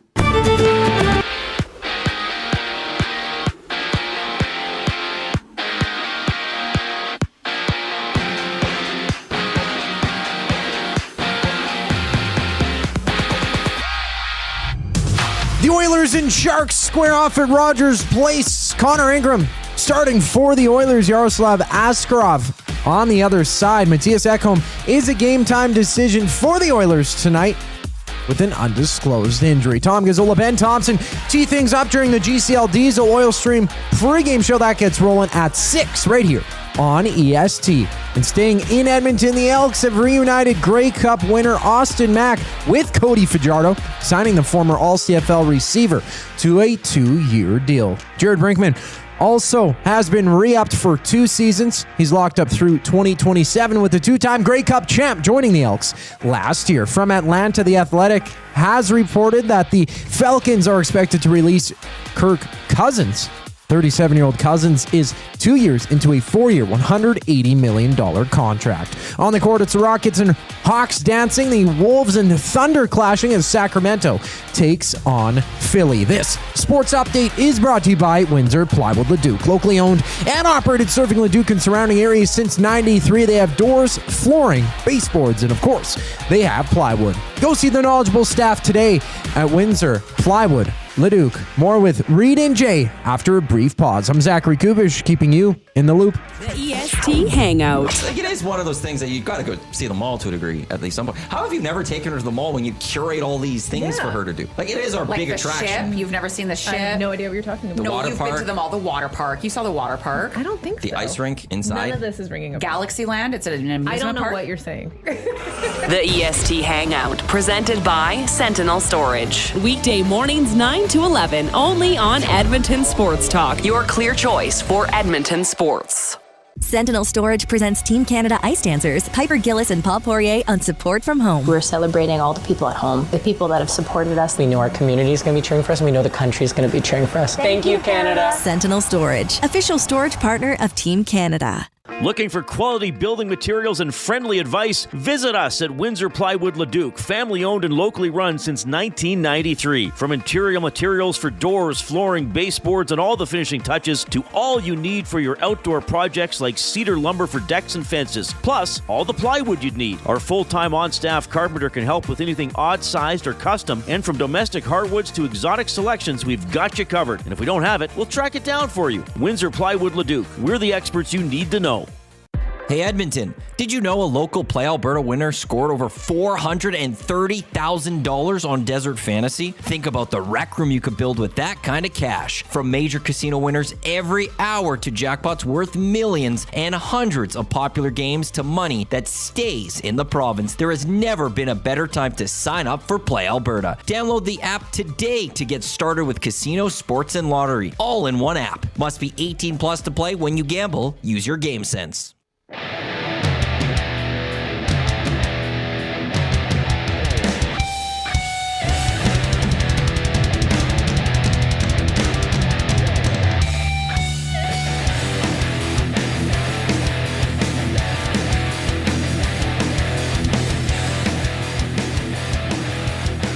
Thanks all for joining us this afternoon. It's an Oilers game day. The Edmonton Elks making a significant signing. Receiver Austin Mack. He was on the EST afternoons with Hernan and Gager earlier today. He is ready to go in green and gold. Jay and I will talk more about that a little bit later on when we get fired up for Gemco Fireplaces.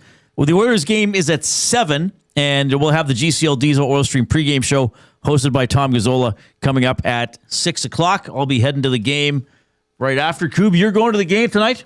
I am going to the game. You are going to the game tonight. Sitting in the seats, obviously.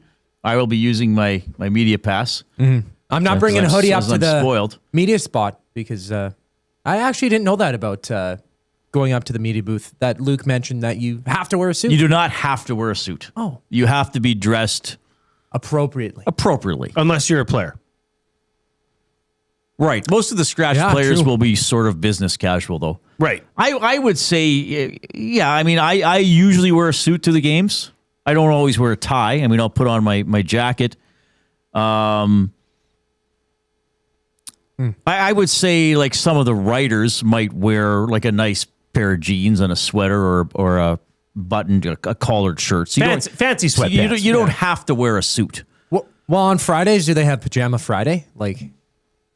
They do not. No, they do not. Fun fact, they don't. I just think Luke wasn't there working and didn't want to maybe push it or be pushy about getting him. But no, you do not have to wear a suit. Many people do wear suits. Yeah. But you do not have to wear a suit. Like you're going to a nice dinner. Okay. Usually better than I dress today. I'm rocking the hoodie. Now what? So for those of you who do not have us up on YouTube, and by the way, if you are on YouTube and you haven't given us a thumbs up, I'm not sure what you're waiting for because we've been stuck at 93 thumbs for about 8 minutes. So please get in there and click. Let's get over 100, and then we got gravy time in the final hour of the show.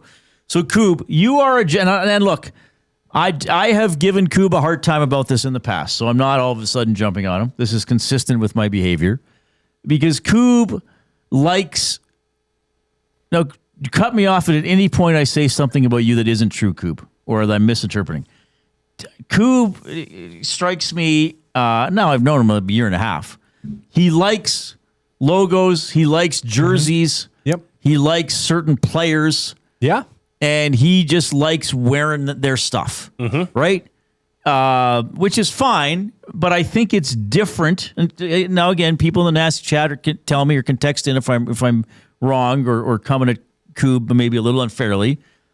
But I would think if you're consuming Edmonton sports talk, you're probably an Oilers fan. And if they are playing the Vegas Golden Knights that evening, you do not want to see a local broadcaster wearing Golden Knights paraphernalia. Who would do that? I wonder who would ever do that. So that was was the worst example. Right. And now, that's something earlier that this I've week, done. you were wearing a Red Wings hat and a Red Wings shirt. And they were not in action. I can't for the life of me figure out why you did that. I believe it was an ensemble. Now, it was. It's not for me. I am not judging you. I'm just saying I don't understand it. Okay. Well, I'm a big collector. Like, I collect weird things. I mean, old VHSs of Star Wars or whatever and things like that. I have records. I collect video games and stuff like that. And a big one for me is I collect old jerseys and hats and everything like that. So I have sweaters and things from various teams around the NHL. You just like saying I have something belonging to all 32 teams in the NHL. For example, whether you do have all 32 and you like wearing it. To you, it's not a statement of support. It's not a tribal declaration. No, it's right? not like they are the team I want to win tonight. It's not like I have any skin in the game. I don't care who wins. I could wear a Red Wings hat and an Avs shirt. But it won't match. Is there a vintage aspect to this as well? A bit of a vintage one. I mean, this hoodie here, I don't remember the exact logo, but it's an older Canada. Yeah, maybe you just cross. appreciate the good old days, the way things used to be made. Right. Yeah, well, the Detroit sweater I have is 30 years old, probably older than me. Yeah. So that's your approach. So I think it's important we say that to people. So if they do see Coob wearing merch of a non-local team, he's not, I'm going to shove it in Oilers fans' faces. I'm gonna shove it. I'm gonna show these stupid Elks fans what a real team is. No, he's just saying, I have this. I like it. I like the logo. I like the history. I like different teams and different logos. So that's Coob's approach. Now, would that be my approach? It would not. Probably. But that's your approach. Now you have taken flack. Not just from mean old Wilkie. The listeners have noticed because most Oilers fans, if you were to say to them, if it's not that cold out today, no, but you'd need a shirt. It's zero. Do we? So if somebody had to walk, let's say we had to a listener here, and they had to walk from here to West Edmonton Mall. That's probably half an hour. That's a trek, at least. Yeah. It's a bit of a trek. Eric does it every day, right? But it's a trek. If you're going and you had to go shirtless, or you had to wear a Maple Leaf sweater. Most Oilers fans would say, I am going shirtless. I don't care. I will be cold. I saw a video pop up on YouTube. So I've mentioned I cheer for the Seahawks. I think it was in training camp. They did a little bit. Players were doing autographs. I think it looked like a fan day or something. And they were giving... So Smith and Jigba, he was Ohio State, right? They gave him a Michigan hat to sign. He laughed and gave it back. Right. Yeah. They gave an Alabama guy, or they gave some other SEC guy an Alabama hat. He laughed. He's like, I ain't signing this crap. He laughed and gave it back.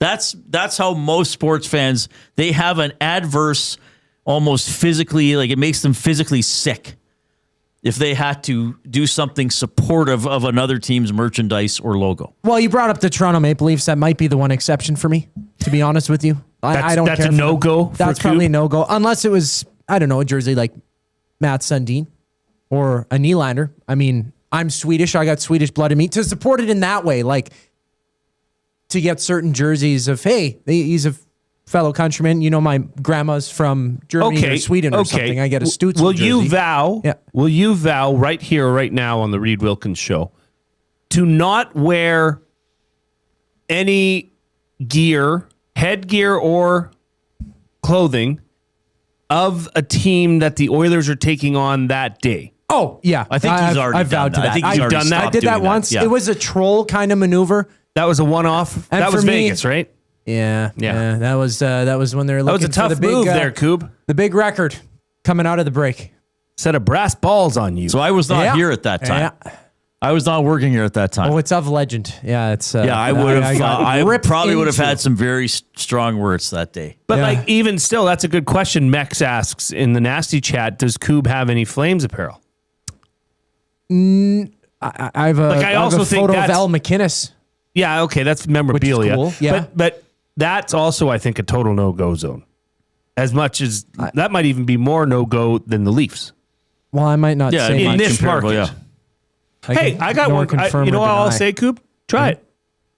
I See what have seen Flames jerseys. See in what happens. Certain establishments that I may have checked the price tag on. Have I bought one? Not yet. Will I? Maybe. Maybe not. Coob just likes owning stuff.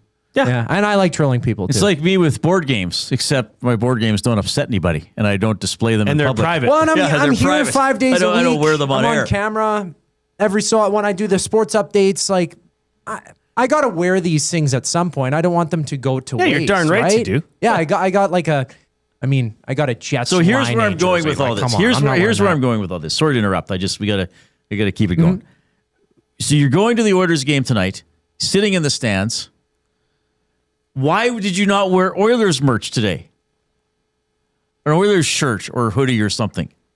Because I think it would give the wrong input that I'm a fan of the team. I mean, I enjoy watching the Oilers. I enjoy Connor McDavid. I love Leon Draisaitl, but I'm not a fan of the team. Okay. Now that's a pro. If they do well, it's easier to watch. If they lose, it might suck. I got friends and my dad cares about it. It doesn't change my day. It doesn't change my life. So I just don't want to see being in the media. If I wear an Oilers But you're jersey. not. I appreciate what you're saying. Yeah. And I understand what you're saying, and you've heard me say similar things about my emotional reaction or lack of it. But you like wearing jerseys of teams because you think it's cool and fun. So why not wear something of the home team when you're going to a game involving the home team? Well, you're overthinking it. Today, now I took a different angle on it. I'm wearing Canada merch. Okay. So Celebrini is going to be on Team Canada. Connor McDavid is going to be on Team Canada. I have a Interesting. starter jacket, Team Canada, Hockey Canada starter jacket over in the closet as well. So I'll wear that. I'm representing Canada tonight. I see. What It's you've very done there. weird. Yeah. I know. I'm an odd duck, boys. You don't say. I already know this. Yeah. Just keep being you. No, it's Coop. fine. But It's fine. quack the way I quack. I'm not trying. Well, I don't think you should wear the opponent team on game Yeah, days. that's too I far. have a Joe Thornton jersey. But now I Did not understand. come Now up. I understand your thinking a little bit better, which is really what I wanted. Yeah, and I think deep into these things, Reid. Yeah, These things Now, keep do me up I at understand? night. Yeah. You've explained your thinking to me. Do I understand it in a way that it coincides with the way I think about things? It doesn't. Yeah. But I know you're different, and now at least I understand how you're different and why, to some extent. I'm glad you understand. I'm glad we came to this point, and yeah, It's And an I'm accepted. understanding. I feel accepted. Well, you should always feel accepted. I should always. Yeah. You're part of the team. Oh yeah, big time. You're just like the goalie of the team. I want to clarify. I did not use the word acceptance Or in like anything I said. the kicker. You're the kicker of the team. Do I accept this? Wait, you don't like kickers, Jay? No, I just think they're weird. Yeah. I like you, Coop. Oh, thanks, buddy. Yeah, that means a lot. All right, clue number 4. I think you should put the jacket on for the next. What jacket does he have? Yeah. Well, let me go grab it. Yeah, he's got a Team Canada jacket. Well, I don't think I saw it. Okay. Oh, he's going to go grab it? Okay, that gives us time to give the clue. So clue number 4, Hudson's Canada's Pub mystery athlete of the game. You're trying to win a $25 gift card to Hudson's Canada's Pub. Maximum 3 guesses per phone number. You must text in 780-218-9999. That's the River Cree Resort and Casino inbox. The 4th clue is Hall of Fame, class of 1988. Hall of Fame, class of 1988. So here are the clues to this point. Sault Ste. Marie, Sudbury, Regina, Hall of Fame, class of 1988.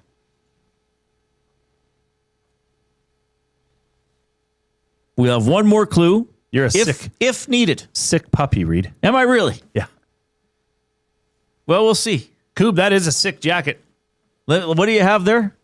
So you got the Canada jacket? Yes. So he has it's a mostly black Canada winter jacket. Well, sorry, but then the back is red and white with the Hockey Canada logo in the center of the back. So that's kind of cool. That's kind of cool. And I'm going to the game with my father. He gave me this jacket. So you're all kind of like, I'm ready to support Connor at the Olympics. That's your take tonight. Yep. Okay. Sure. Is your dad going to be wearing an Oilers jersey? See, that's the thing. Oh boy. He wears different teams. Okay. Teams that aren't even competing in the game. He's going to wear a New York Rangers jersey tonight. Reid, this explains everything. Yeah, I get it from my dad. Yep. Now this makes complete sense. Mm-hmm. Well, and to be fair, So he's going to rock a Mike Bossy Islanders jersey tonight. Oh, if he had one, he probably would. Yeah. Yeah, if he had any other team, he would. One of the Rangers captains he's wearing. I don't remember the one. But I've worn Oilers jerseys before as well. I haven't really worn this It's a good fit. You look fantastic. Yeah. I'm on fuego. I got swag. Yeah. 780-218-9999 is the River Cree Resort and Casino inbox. River Cree is hosting a watch party for the Super Bowl on February 8th. Now, if the Seahawks win the Super Bowl, maybe I don't even know if I have a hat, I think. Maybe. I'd wear the hat. You have a Largent shirt? Oh, yeah, that's right. I forgot about that. Yeah. The watch party for the Super Bowl, February 8th. Doors at 3:30, kickoff at 4:30. Tickets starting at $35, which includes an all-you-can-eat buffet. Find out more, rivercreeresort.com. All right, we're going to hear some comments that Draisaitl made about Celebrini, sort of. And we'll talk a little more about Austin Mack joining the Elks. We got words of the day all in the final hour. Here's the 5 o'clock break. 2 guys and a goalie. Hire it or fire it. Patrick Kane's the best American-born player of all time. I'm going to hire it. The hardware alone, the way he played the game, he is so dynamic, so much fun to watch, just a fantastic player. I probably got to hire it. I think he is the best. Now, if we go points-wise, like Medano played in the clutch and grab era. He put up a lot 2 guys of and a points. goalie, presented by GS Construction. Tuesday and Thursday afternoons at noon, only on Edmonton Sports Talk, your clear choice for Edmonton sports. Hey Edmonton, did you know a local Play Alberta winner scored over $430,000 on Desert Fantasy? Think about the rec room you could build with that kind of cash. From major casino winners every hour to jackpots worth millions and hundreds of popular games to money that stays in the province, there has never been a better time to sign up for Play Alberta. Download the app today to get started with casino, sports, and lottery, all in one app. Must be 18 plus to play. When you gamble, use your game sense. Sentinel Storage presents Team Canada Ice Dancers, Piper Gillis and Paul Poirier on Support from Home. We're celebrating all the people at home, the people that have supported us. We know our community is going to be cheering for us, and we know the country is going to be cheering for us. Thank you, Canada. Sentinel Storage, official storage partner of Team Canada. Time for a new career in 2026? Or maybe your kid is still pondering their path. Good news! Weiss Johnson is hiring. It's Dennis, and not only are we hiring for heating and air conditioning, we're also looking for experienced plumbers and gas fitters. With the growth in residential development, there's no shortage of opportunities at Weiss Johnson. Choose your path with us. Learn from one of the industry leaders, and we will grow together. Receive great benefits and school reimbursement as well. Visit weiss-johnson.com today. Sentinel Storage presents Team Canada Ice Dancers, Piper Gillis and Paul Poirier on Support from Home. We're celebrating all the people at home, the people that have supported us. We know our community is going to be cheering for us, and we know the country is going to be cheering for us. Thank you, Canada. Sentinel Storage, official storage partner of Team Canada. Running your own small business takes courage, and as it grows, so does your team. That's why Alberta Blue Cross offers health, dental, life, disability, and wellness benefits designed for small businesses, because we know a healthy team means a thriving business. Join over 5,000 Alberta businesses who have chosen us to help their business grow and succeed. Alberta Blue Cross takes care of you and your employees, so you can take care of your business. Visit ab.bluecross.ca to find a plan that's right for you. At Mind360, we invite you to embark on your mental health journey in a safe and comfortable space. Conveniently located in St. Albert, Mind360 has a diverse team of experienced clinicians that offer a broad range of tailored services for children, adults, and families. Furthermore, we are very proud to serve our military, veterans, and first responders. If you're looking for counseling, treatment, or assessment, understand that you are not alone. Contact Mind360 at mind360.ca to book an appointment today.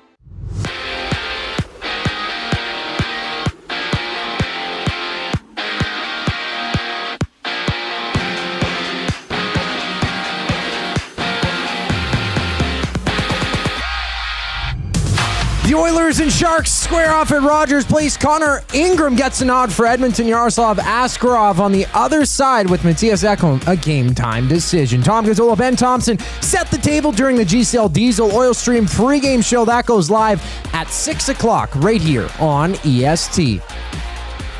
And 8 games just about to get underway in the NHL. The Avs and Canadiens dropping the puck. The Predators challenging the Devils while the Lightning match up with the Jets. Back in E-Town, the Elks have reunited Grey Cup winner Austin Mack and Cody Fajardo. Mack signing a 2-year deal with the 28-year-old. Agreeing to a mutual release with the Alouettes earlier this week. Jared Brinkman has also been extended by the Elks for 2 seasons. A 2-time Grey Cup champ joined the Elks last year. From Atlanta, The Athletic reporting, the Falcons are expected to release Kirk Cousins. 37-year-old Cousins is in year 2 of a 4-year, $180 million deal. To the court, pair of games just about to get underway. Sacramento at Philadelphia, while Washington takes on Milwaukee. I'm Zachary Kubish. That was your Sports Update. Hour 3 of the Reid Wilkins Show starts right now.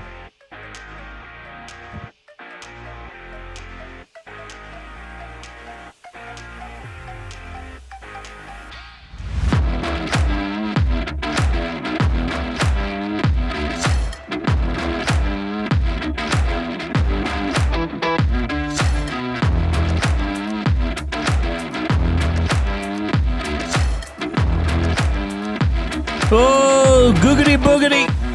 Edmonton Sports Talk presented by Play Alberta. Why limit your choices when you can have it all? Play Alberta is your go-to app for casino games, sports betting, and lottery.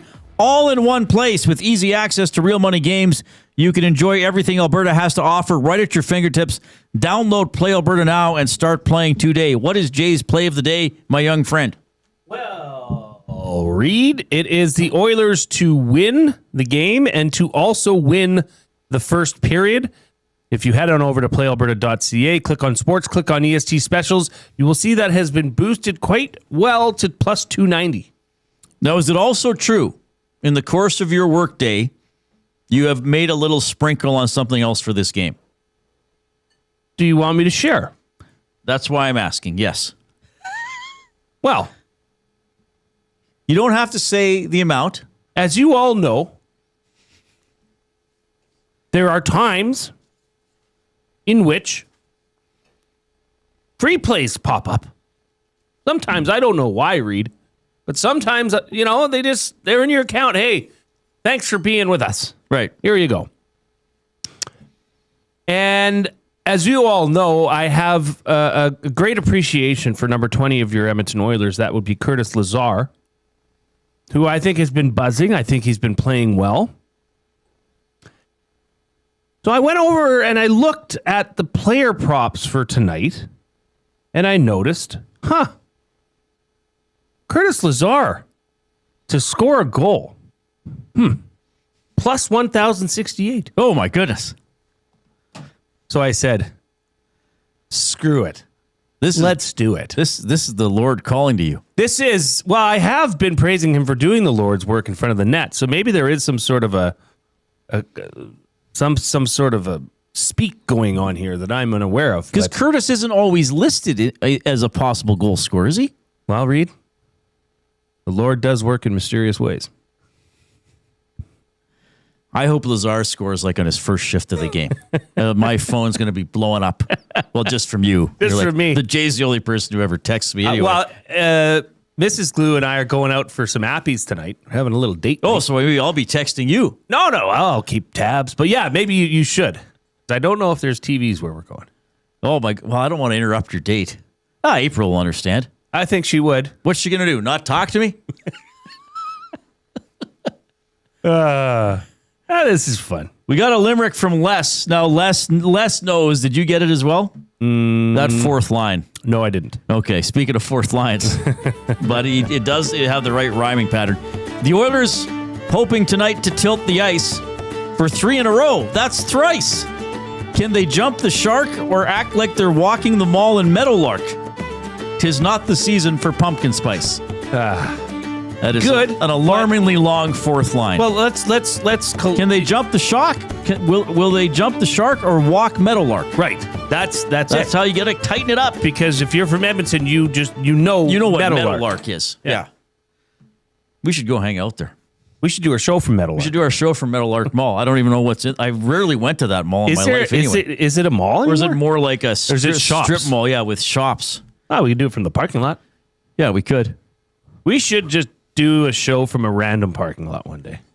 Just pick one in the city. Yeah, just what are they called? Like campfire chairs, lawn chairs. Just hang out. There's you and me, a couple guys. Maybe a couple prizes for nasties who can find you guys. Yeah, find Reid and Jay. Oh my gosh. Well, that's a good idea. Where's okay? Reid and Hang Jay? on. And I just give thought of clues something as to Yeah. Okay. I'll stop talking now. But I just had a great idea coming to my head. File this one away as we go into buying or selling for Damon Bunting, a consistent top producing realtor in the greater Edmonton area for over 18 years. He and his team would love to help you find that right home or make the move from your current home. Community driven. He understands what it takes to make a difference in our city. Check him out, DamonBunting.com. Instagram handle, Damon Bunting Real Estate. Oilers lineup today: McDavid, Nugent Hopkins, Hyman, Draisaitl with Podkolzin and Kapanen, Szymanski with Savoy and Roslovic, Lazar with Frederick and Janmark. Might not see Ekholm, so we'll guess Walman with Bush or Nurse with Bush. I'd guess, I don't know. Somebody texted in earlier today and said it's probably Walman with Bush. Yeah? Based on last year. So then what would be Walman, Bush? But Ekholm took the skate this morning. He took an optional skate, so is that just him seeing how he feels? But maybe I know, but he took the skate. He might play. Ingram is the goaltender. Celebrini, the big gun for the San Jose Sharks. So Jay and I were sort of tittering. Is that a word? I don't know. When we heard this clip, Draisaitl asked about Celebrini. Yeah, I'd be lying if I said I've watched an awful lot of their games, but obviously, his statistics speak for itself. That's impressive to begin with, and then just from last year, I remember just him playing the right way. At that age, that's hard to do. That's special, and it's obviously special talent. So excited to go up against him. So Jay, buying or selling? Leon Draisaitl is picking apart Macklin Celebrini's game film. Selling heavily. I don't think Leon Draisaitl has watched Macklin Celebrini play. Well, it's just when he's played against him. Well, this is an interesting topic, and I just don't know. But I think the NHL season, especially this year's version of the NHL season, as it's condensed for the Olympic break, right? Like you're not. I mean, maybe once you get into a series, then you can do video work and review and study of players and teams and what they do and their power play and their penalty kill. But what was the question? Like the question was what? I can't remember exactly how it was worded, but just thoughts on Celebrini and the season he's having. Yeah, I'd be lying if I said I've watched an awful lot of their games. Do you think Leon Draisaitl gives one iota of care in the world about Macklin Celebrini? I mean, maybe it's a brotherhood of NHL hockey players. Yes, maybe as a professional as an opponent, athlete, sure. But appreciating his game, no. Leon's worried about his game. Leon's wanting to get a hat trick tonight. I just don't think that's how these guys are wired. And even if you did, I'm not sure you would admit it. Even if you've watched a highlight reel of Macklin Celebrini's greatest goals on YouTube, you wouldn't just go out there and say, well, yeah, have you guys seen that clip that they put up of his top 5 goals? Oh, man, that guy can score. Yeah. And you're right. I think if he's going to watch film of anybody, would be more likely in a playoff series. Yeah. Maybe he's told, okay, here's a tendency. Okay, thanks. Yeah.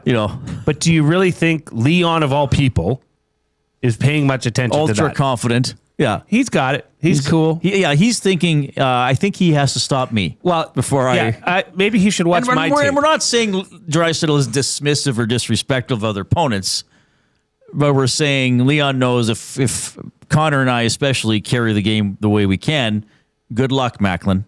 Exactly. It's 2 against 1 in a race to whatever. Yeah. Exactly. Yeah, I think he's more concerned with his game. Matthew Hyman in the chat says he must be aware who the top 5 scorers are, I think though. he is. And we're not saying he's not. But what he said, he's like, I haven't watched a lot of his game. Like, the game, Leon didn't wake up Tuesday morning and was like, okay, I got about 70 hours to watch, or 50 hours to watch Celebrini film. I better get going. He's like, okay, he's good. Yeah, Leon's probably like, he's good. They all there's good players. He's gonna come at me. I'm gonna have to check him. He's gonna have to check me. That's kind of what we're saying. Right. Playoff series, probably a different story. I wonder if it does rub like a superstar player like that the wrong way, though. Like, why me, the superstar here? Why are you asking if I care about that, their superstar? Well, and I wonder if there's a little bit.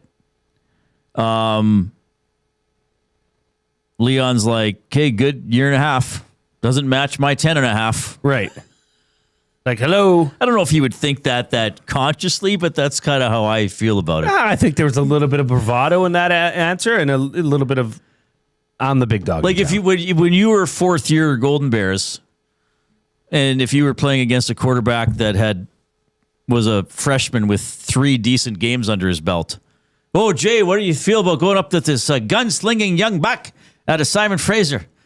You would have been like, well, looking forward to the challenge. Looking forward to Looking forward to the challenge. Yeah, what do you see on film from this guy?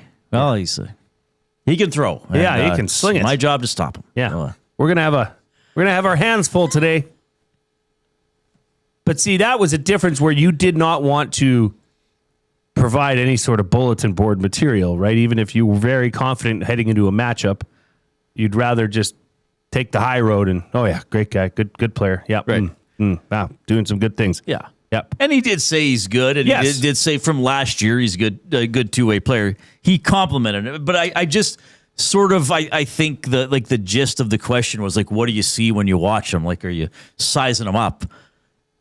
And for Leon, it's like, well, we got 1 or 2 games, sometimes 0 days if it's a back-to-back to prepare. You know, we just gotta. If I go out there and do my thing, I mean, I think this probably applies to a lot of Oilers games. But again, I think this Sharks team is good. I think they're exciting.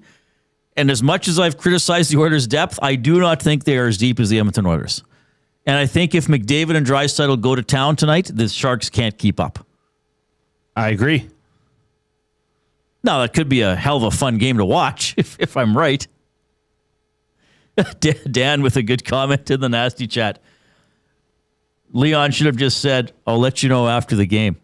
Oh, yeah. that would have been awesome. What do you think of Celebrini?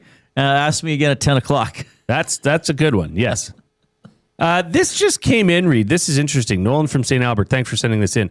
Forbes released a list of the top 20 most profitable sports teams in the world. Oh, yeah, the Oilers are up there. Yeah. I think I saw this might have come out yesterday. I thought I saw it yesterday, but anyway. Yeah. So number 1 team. Who was it? The Cowboys? Dallas Cowboys. Yeah. Operating income of $629 million. Number 2, Steph Curry and the Golden State Warriors. Wow. Okay. An operating income of $409 million. Okay. Number 3, well, it is a tie. Is the Oilers. Is the Edmonton Oilers. With an operating income of $244 million. So this is pure income. This wouldn't factor in expenses or profit. This is okay. Let me hang on I think. a second. But still, that's pretty amazing. Let me. And I wonder if amazing that's for who, Reid? Well, that's amazing that little old Edmonton can have. Little old team Edmonton. like that. Yeah, it's great for all the fans out there. The backs of this is $244 million is coming off of them. Well, I think that would that not include all the TV rights and all that stuff? $244 million. Now I'm taking a beer at Rogers costs $19. Okay, that's it. $19. That would be 12,842,105 beers sold. That's it. 12 million beers worth. So they do a breakdown here: sport, market, stadium, and brand. But then you have to read more about each one. I'm not sure that's a great thing. I mean, sure, it's great for Daryl Cates. But you got to realize that $244 million of income, a portion of that comes from your most loyal fans. Oh, for sure. Is this on the new page here?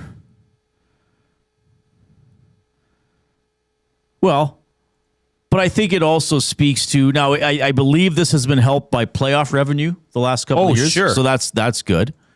Is that where they take the prices and add 20% to them? At least. Like I'd be the greediest owner ever. If I bought the Edmonton Oilers, first thing I would do, double the ticket prices. Who really wants a ticket, baby? Prove it to me. Reid, it's simple market economics, man. Yeah, it might work. If they're paying the price, why would you lower it? They're not going to lower beer prices until you stop buying beer. Maybe I'd lower the beer prices, but I'd raise the ticket prices. They're not going to stop filling the stadium. Wilkins owner. Right. Until you stop showing up. Right. That's just the way it is. That's incredible. I'd be a terrible owner. Fifth is Mercedes, like the F1 Mercedes. Really? Okay. Sixth, New England Patriots. Seventh is a tie, the Atlanta Hawks and the Philadelphia 76ers. So this is not the most valuable franchises. This is who had the most income. This who has made the most money. Right, which factors into the value, I guess. Most profitable sports teams. Okay. Interesting. That is interesting. 780-218-9999 is the River Cree Resort and Casino inbox for texting. River Cree Resort and Casino has a mobile app. It's free to download. You can get exclusive offers and promotions, get show tickets, make reservations for hotel rooms and restaurant. Did I say hotel rooms? You have to be an owl to stay in those ones. So if you're an owl, you go to the hotel rooms. If you're a human, you go to the hotel rooms. I'm just here checking into my hotel room. Safe, secure, and easy to use. It's like that owl. Wasn't there an owl on the wall for Mr. Dressup? I'm thinking Hoot, but wasn't Hoot? No, it just wasn't Hercules guy. No, that was Toot. Toot was a centaur. No, Herc. No, the centaur was Newton was the centaur. Toot was the little satyr or something like that. Huh. But I think Mr. Dressup had a wise old owl on his wall. Right. How did you mix up Mr. Dressup and the Hercules cartoon? Hoot and Toot. Oh, that's that's amazing. I watched a documentary on Mr. Dressup. Ernie Coombs. Quite a story. Yeah. Yeah. I think he came up from the U.S. Oh, did he? If I'm not mistaken. Draisaitl was answering some questions today. Mark Spector threw him one. So Germany gets a couple wins. You get out of the group stage. You come into the playoff games and you face Canada. And you're standing there across from Connor McDavid at the opening faceoff. What would that be like?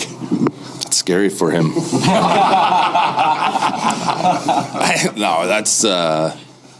That would be really special, of course. But at the end of the day, when it's all, it might feel a little weird at first, but when the puck drops, he's going to look to give his team the best chance to win, and I'm going to do the same for our country. And I think that's what makes those tournaments so great. So that would obviously be a unique situation, certainly, and an odd feeling, but.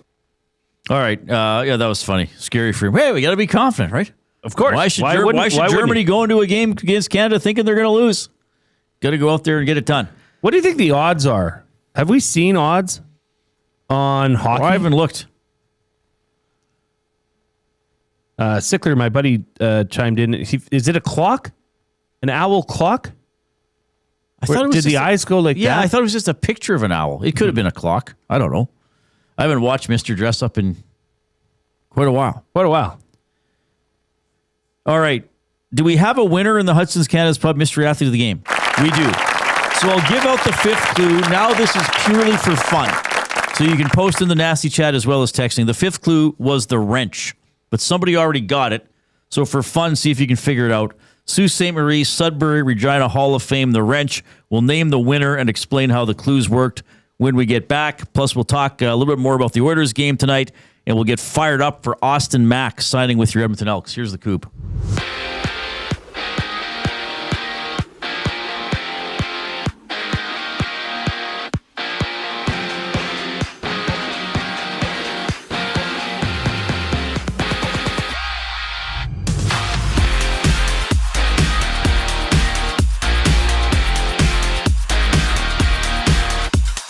The Oilers and Sharks go at it from Rogers Place. Connor Ingram gets the nod for Edmonton. Yaroslav Askarov on the other side as Mattias Ekholm is game time decision for the Oilers. Tom Gazzola, Ben Thompson tee things up during the GCL Diesel Oil Stream pregame show. Coverage starts at 6 o'clock right here on EST. Staying in E-Town, the Elks have reunited Grey Cup winner Austin Mack with Cody Fajardo, signing the former All-CFL receiver to a 2-year contract. And Jared Brinkman has also been re-upped for 2 seasons, the 2-time Grey Cup winner, joining the Elks last year. 8 games live in the NHL, all in the first period. We're right now about midway through the opening frame. Canadians up 2-1 over the Avalanche. Colorado on a 5-on-4 power play. We also see the Preds lead the Devils 1-0 as it's scoreless between the Jets and the Lightning. From Atlanta, The Athletic reporting that the Falcons are expected to release Kirk Cousins, 37-year-old Cousins, in year 2 of a 4-year, $180 million deal. On the court, 9 games in the NBA right now. In the first quarter, the Bucks are down 9-5 early against the Wizards, while Sacramento trails the 76ers 17-15. The Reid Wilkins Show returns after the break. I'm Zachary Kubish, keeping you up to date.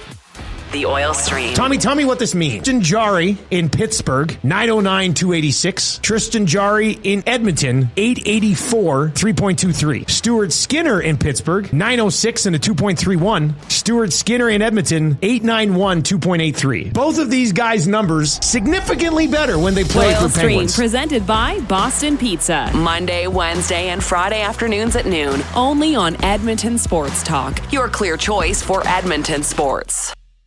Hey Edmonton, did you know a local Play Alberta winner scored over $430,000 on Desert Fantasy? Think about the rec room you could build with that kind of cash. From major casino winners every hour to jackpots worth millions and hundreds of popular games to money that stays in the province, there has never been a better time to sign up for Play Alberta. Download the app today to get started with casino, sports, and lottery, all in one app. Must be 18 plus to play. When you gamble, use your game sense. You already know where you should go to watch the big game. Where else but River Cree Resort and Casino? Come out to the venue for the massive football watch party on February 8th. Doors open at 3:30 with kickoff at 4:30. Your $35 ticket includes reserved seating and an all-you-can-eat buffet. Or sit in a premium black leather throne of comfort with the VIP lounge package, just $70 a seat. Don't miss out on the football action. Buy your tickets now at rivercreeresort.com. Must be 18 plus. December's festive featured wing flavors are here at the Canadian Brewhouse. It's festive cranberry versus Korean bulgogi in the ultimate flavor showdown. Try them anytime or just 67 cents every Wing Wednesday for a limited time. The Canadian Brewhouse. Our house is your house. Looking for quality building materials and friendly advice? Visit us at Windsor Plywood Leduc, family owned and locally run since 1993. From interior materials for doors, flooring, baseboards, and all the finishing touches to all you need for your outdoor projects like cedar lumber for decks and fences, plus all the plywood you'd need. Our full-time on-staff carpenter can help with anything odd-sized or custom, and from domestic hardwoods to exotic selections, we've got you covered. And if we don't have it, we'll track it down for you. Windsor Plywood Leduc. We're the experts you need to know.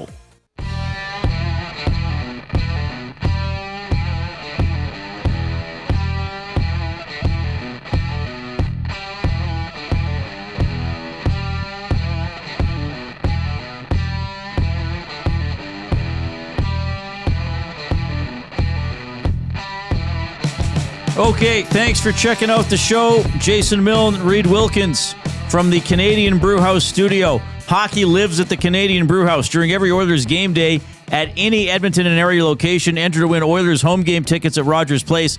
Plus, enjoy $1 off Molson Canadian and Coors Light tankards.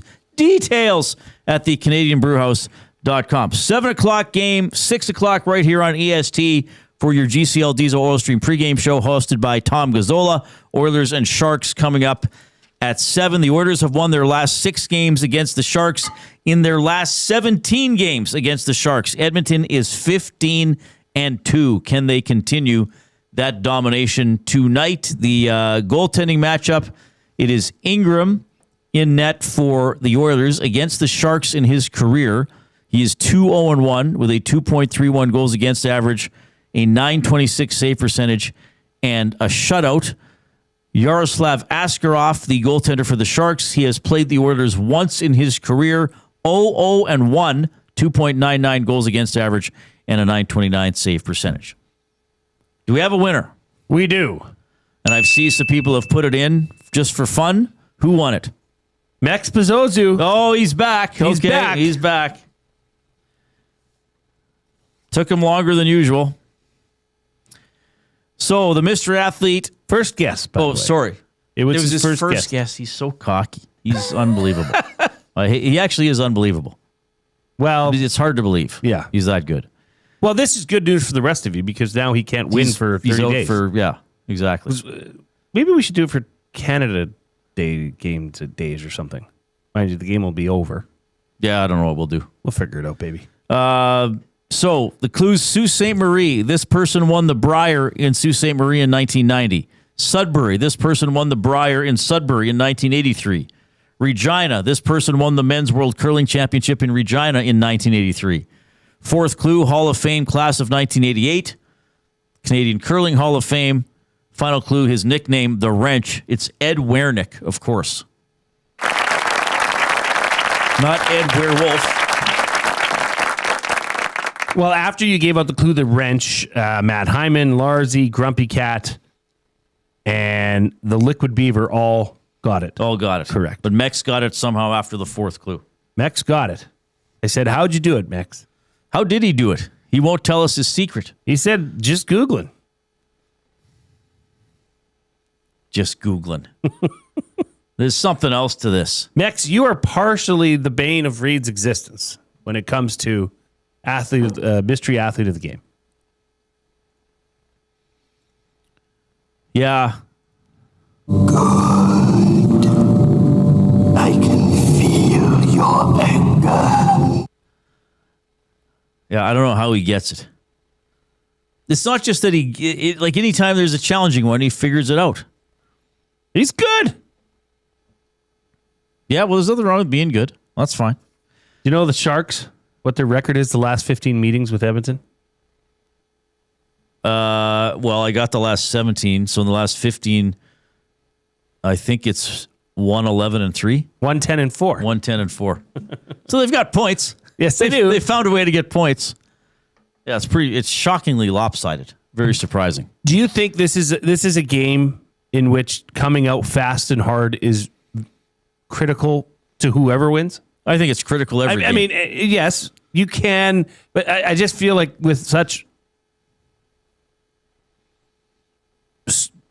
two big-time scorers on the ice and two offenses that are thriving right now. Yeah, both teams have the ability to come back, though. Especially the Oilers. Just trying to justify my play of the day. Oh, no, I think it's a good play. Well, it doesn't matter if it's 1-0 or 5-1. If the Oilers are ahead. It can fit after the first period. You're fine, right? At any time, can't it? Time to get fired up. This is presented by Gemco Fireplaces, proudly serving Edmonton and area for 45 years. The authorized dealer for Napoleon Fireplaces. Whether it's gas or wood burning, look no further than Canadian-made Napoleon Fireplaces. All the Napoleon products you need are available at Gemco, 9281 50th Street. So we can also tell you, and we've been talking about this, he was even on EST Afternoons with Salas and Gage a little bit earlier. Receiver Austin Mack, who was released by the Montreal Alouettes, has signed with the Edmonton Elks for a 2-year deal through 2027. This puts him back as a teammate with Cody Fajardo. They played together in Montreal. So he was going to get a big roster bonus from the Owls on the weekend, so they let him go. So they didn't have to pay that. He's 6'2", about 215, 48 catches, 674 yards this past season. He's had a couple looks to the NFL, over 1,000 yards a couple of years ago. But in 2023, 78 catches, 1,154 yards. Helped the team win the Grey Cup, had 104 yards in the Grey Cup win over Winnipeg. Is he immediately the Elks' best receiver? Yes. Yes. I mean, if he can stay healthy, that's the concern coming here. Last season, he was battling a hamstring injury, so he only played 12 games. But when he is healthy, and last time he was healthy for a full season, it was with Cody Fajardo at the helm. Mm-hmm. He had 78 receptions for 1,154 yards, Reid. Those are big-time numbers. In last year's 12 games that he played, he had accumulated 674 yards in 12 games. That would have put him fifth in the Elks receiving corps. But only playing 12 games. Only playing 2/3 of the season. Okay. Right? If you extrapolate that over the 18-game season, he's over 1,000 yards. The Elks did not have a 1,000-yard receiver last year. Now, Stephen Dunbar Jr. was around that pace, but he got injured. Okay? So here's the thing. This is obviously your number one receiver now. Mm-hmm. Okay? The Elks proved that they do have some depth, right? With O.J. Allaire, Benjamin Victor. But when I look at what the Elks have left at receiver for free agents, there's Stephen Dunbar Jr., Curly Gittins Jr., Tyson Middlemost, and Arkell Smith. Okay. So somebody's not coming back from that. Right. I think this is a great opportunity to try and keep Stephen Dunbar Jr. as a legitimate number two. Stephen Dunbar Jr. was thrust into a position of a number one receiver last year. He is not. Okay. He is no longer a number one receiver. But he's a bona fide legitimate number two, in my opinion. So now the Elks could go from not having a one and throwing in a bunch of other guys to try fill in the void to now having a bona fide number one receiver, a bona fide number two receiver with Stephen Dunbar Jr., and some pieces around them, O.J. Hilaire, Benjamin Victor. I do like Arkell Smith with this Elks team. So you would have... You didn't even mention Keon Julian Grant. Okay, on Julian Grant, exactly. Yeah. Sorry, he's under contract. He's here. You think Gittins will be allowed to walk? I think unfortunately, it is what it is. It's business. It is a business, and in this business, winning determines how well you've done. I think Curly Gittins Jr. will be expendable, and they'll probably move on from him, and he'll be picked up by another team through free agency. Okay. But Stephen Dunbar Jr. is still not extended. So between now and Sunday, if that doesn't happen, then they're going to be looking somewhere else. But I do think Stephen Dunbar Jr. could now take on that role that he would suit better as a legitimate number two. No, he'll have to want that. There'll have to be money for him. Yeah. I mean, a number two receiver is still getting paid very well. Mm-hmm. But that is something like when Maddie and I put together a wish list, I think you and I did a wish list too. Like receiver was clearly near the top. Right. Right? They've taken care of some things on the defensive side. They've locked up J.J. Ross. They've got I think they have the best cornerback tandem in the CFL, which is huge. Really? Yes, I do. Ross and Ford? Yes. Oh, okay. I do. They just locked up Jared Brinkman, who, by the way, is going to be on this show tomorrow. Right. So we'll check in with Jared Brinkman. I like Jared Brinkman. Brandon Barlow has been extended. Okay, Cody Fajardo obviously got done. Noah Taylor, another D lineman, has been extended. So this was an area of need, and they addressed it in a very good way. I do think they're going to have to upgrade and make things more challenging at the offensive line position. I think that's something you'll see from this Elks team as they go through free agency, trying to get a couple of the big names out there and try shore up that offensive line. Well, this is exciting about Austin Mack. Now, the Elks did go out. I mean, don't forget they had Kenny Lawler on the team for 1 year. That didn't go great.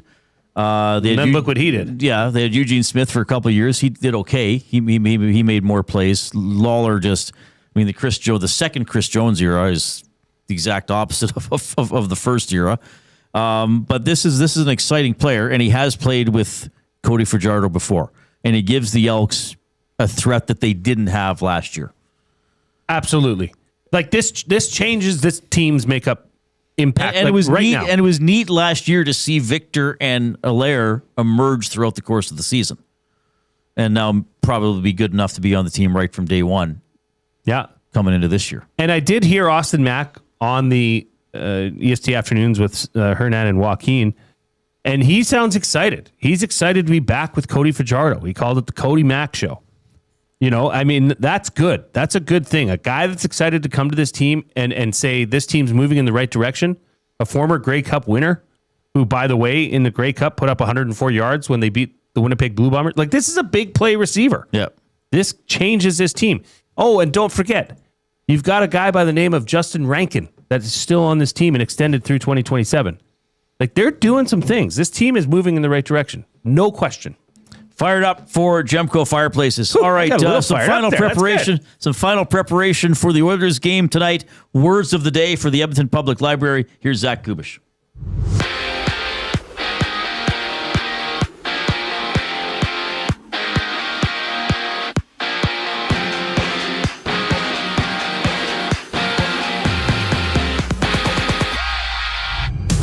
Connor McDavid and Macklin Celebrini face off as the Oilers square off with the Sharks.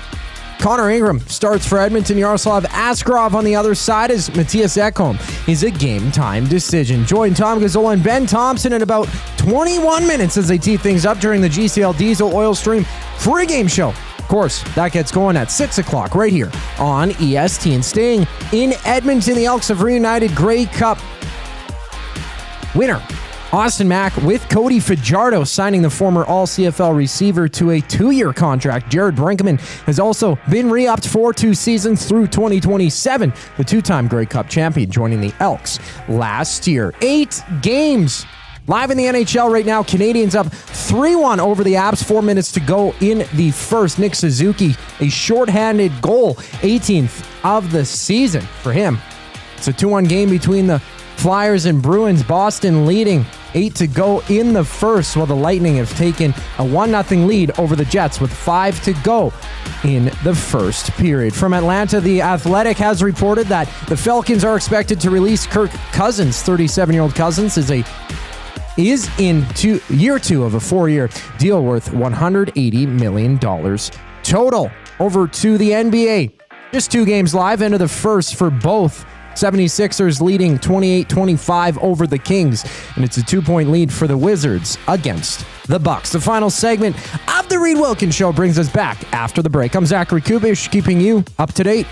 EST Afternoons. The newest member of the Green and Gold, receiver Austin Mack. Why were the Edmonton Elks the right fit for you? I got a lot of relationships out there, man. So talking to Cody a lot during this process, as well as Ed Harvey from the door, man, just really was hitting some of the bullet points that was big for me. Excited to be able to, really join a team that has a lot of momentum, man. I think a lot of people are sleeping on the town in that room. EST Afternoons, weekday afternoons 1 to 3, only on Edmonton Sports Talk. Your clear choice for Edmonton sports. At Firehouse Subs, our subs are freshly toasted, stacked high, and crafted to satisfy. Each sub is piled high with premium meats, melty cheese, and toasted to perfection. Firehouse Subs brings bold flavor to every bite, all served on a freshly toasted roll. But we're not just feeding Edmonton, we're fueling it. Dig into the brisket hat trick, piled with slow-smoked brisket and melty cheese. Or go to the Firehouse Subs fan favorite, the Hook and Ladder. Made to order with smoked turkey, honey ham, and Monterey Jack cheese on a perfectly toasted roll. With 15 Firehouse Sub locations across Edmonton and the greater area, it's easy to grab a hot and hearty sub close to home. Firehouse Subs. Hot, hearty, made to satisfy.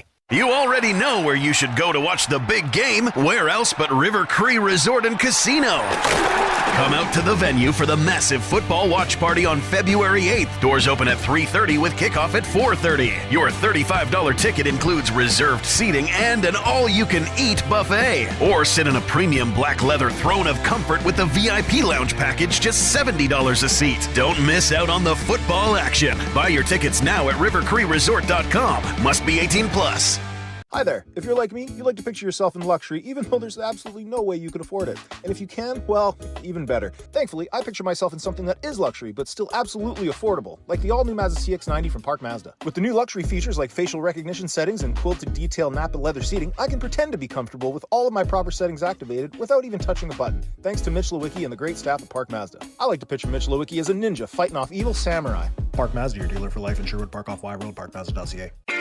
Your brand deserves more than just a whisper, it deserves a buzz. At the Hive Product Marketing, they specialize in promotional products that bring the buzz. From eye-catching giveaways to unforgettable keepsakes, they got the perfect products to make your brand stand out and get noticed. Visit the Hive Product Marketing and let them create the buzz your business deserves. The Hive Product Marketing, the official merch partner of Edmonton Sports Talk. Visit them online at thehiveproductmarketing.com.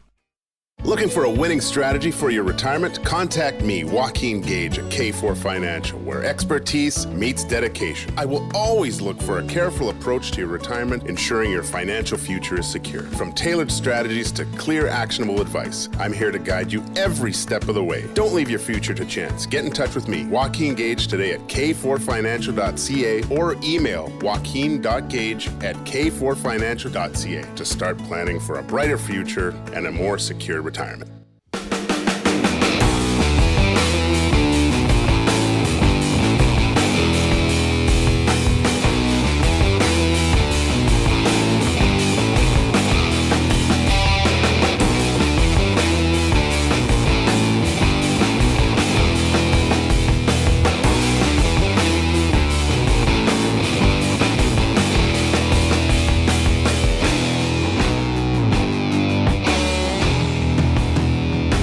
Edmonton Sports Talk, presented by Play Alberta. You can skip the flight to Vegas because jackpots are just a tap away. Experience all the thrills of the casino right from your phone with Play Alberta. Download the app today. Go to playalberta.ca. Look for EST specials. Look for Jay's Play of the Day. We'll look for all the other specials as well. But Jay's got a good one today. So what is for the Oilers to be ahead after the first period and win the game? Yes. Pretty good. Well, if they're ahead by the first period, they're very likely to win. Right. 14-1-3. Okay. After leading in the first period. Okay. Excellent stuff. You might see that stat on a certain broadcast tonight, maybe, if they are ahead after one. Oh, really? 780-218-9999. River Crew Resort and Casino inbox. I saw you kind of grinning. Did something come in that you wanted to read? Or are you just happy? No, I'm just happy. Just a happy guy? Yeah. Oilers taking on the San Jose Sharks tonight. Oilers looking for a 3-game winning streak. Finally, here's Knoblauch. I think every situation's been different. There's been many times where we've had the opportunity to get 3 in a row, and whether we've come out with a poor game or we just unfortunate bounces or just opposition goalie played really well. I think there's been different situations, and it is kind of odd that we've played as long as we have and haven't had 3 in a row. We're the only team in the league that hasn't, but I don't think there's a certain thing where we're overconfident. We play bad that third game. There have been games where it hasn't been good, but there's other games where we should have won that third game in a row and it just didn't happen. Just looking at the Detroit-Washington game here, looks like Patrick Kane briefly had the record for American-born points, and it was called back on offside. So there was a celebration. It was challenged. No goal. He'll probably get it. You gotta love video review. Do you? Do you gotta Well, love I just accept it at this point. Yeah, you just accept that nobody has a hot clue. So what did you think? I never got to ask you this on Tuesday. I'll quickly ask you now. What did you think of the referee Monday night just charging the Ducks with a timeout because Quenneville was taking too long to decide on the challenge? So they were going to challenge if there should have been a stoppage if the puck hit the mesh. Yeah. Have you seen that? I have never seen that. Okay, then that's a dangerous precedent. I guess what else would you want? A bench minor or a timeout? Now, would have that timeout helped them later down the road? It probably wouldn't have, given the way the game went. Well, they were down 5-4 at the end. Yeah, I guess maybe, but they could have called the timeout when the Oilers got 4 goals in 3:49. True. Yeah. That's a good point, Reid. Or no, that was part of that sequence. That was the first goal in that sequence, right? The Stastny goal. Yes. Right. And then they ultimately decided not to challenge it. Yeah, I don't know, Reid. I'd have to find, like, you've never seen that. I don't know how often. Well, and I found out because I asked around after the game, and then I talked to some people who saw the TV broadcast, and I guess Quenneville was saying, I better have it, or something like that. But I asked someone after the game who would have known what happened on the ice, and I was told, yeah, Joel didn't call that timeout. They just charged him with the timeout. That would upset the head coach. Yeah, it would. Because you cherish those. But the ref could almost just say, we're dropping the puck in 10 seconds. And then just go drop it. True. And then the ref's like, well, I'm still, if the coach is like, I'm still looking at it, the ref could have just said, well, then you should have called your timeout. You don't get an unlimited amount of time. Right. So either way, you kind of stand up to the coach. That's true.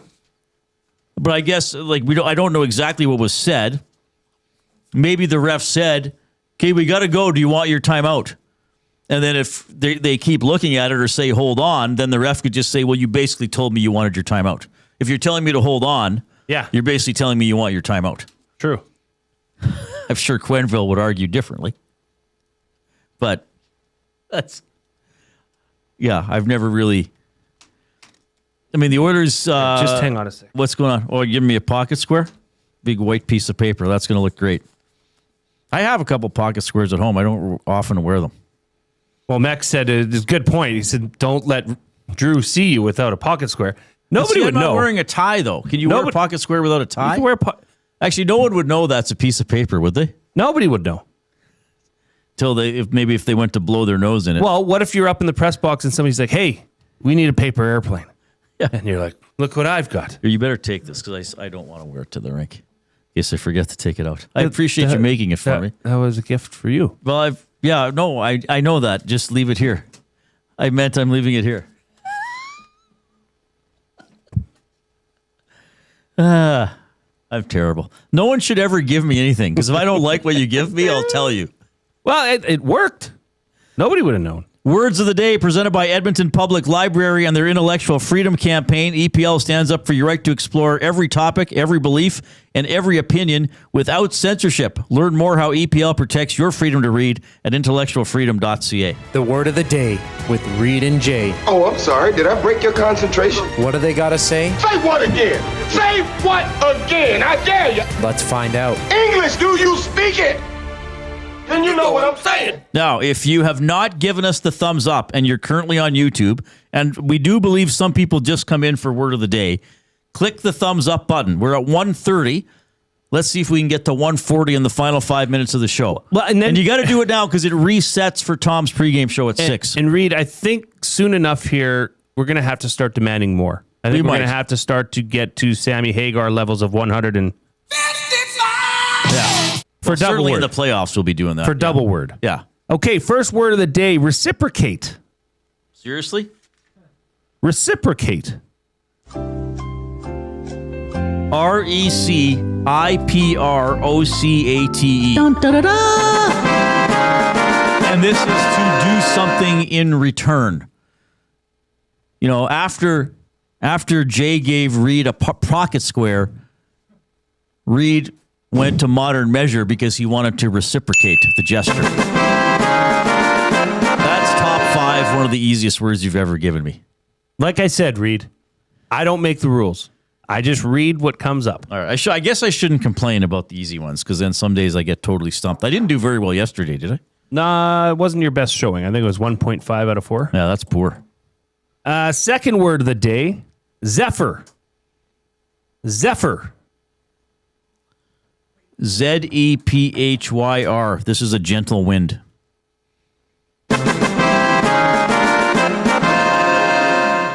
What'd you say? A gentle wind. Call the dogs off. Bet you didn't think I would know that. 4 out of 4. We are going to give you a bonus 0.20. 4.20 out of 4. Lazar? For Lazar. Lazar scored a goal tonight. Let's go. According to Jason Milne. Now, on Monday, I went 4 for 4. Yeah. The Oilers won a hockey game. Today, I've gone... You've gone 4 for 4. 4.2 for 4. The Oilers win a hockey game, and Curtis Lazar scores a goal. So Lazar goal. That would be incredible. And relief would wash over, or joy would wash over you like a gentle ocean zephyr. It would pour over me. Like an ocean zephyr. It would pour over me like a potpourri. I got paper in this pocket, too. Oh, here. I got the Bruins... game notes. I got the Bruins-Oilers summary from New Year's Eve. You want this one, too? That would be cool if you made a recycle that one. pocket square, like a fashionable one out of game notes. What was the final? 6-2 Boston.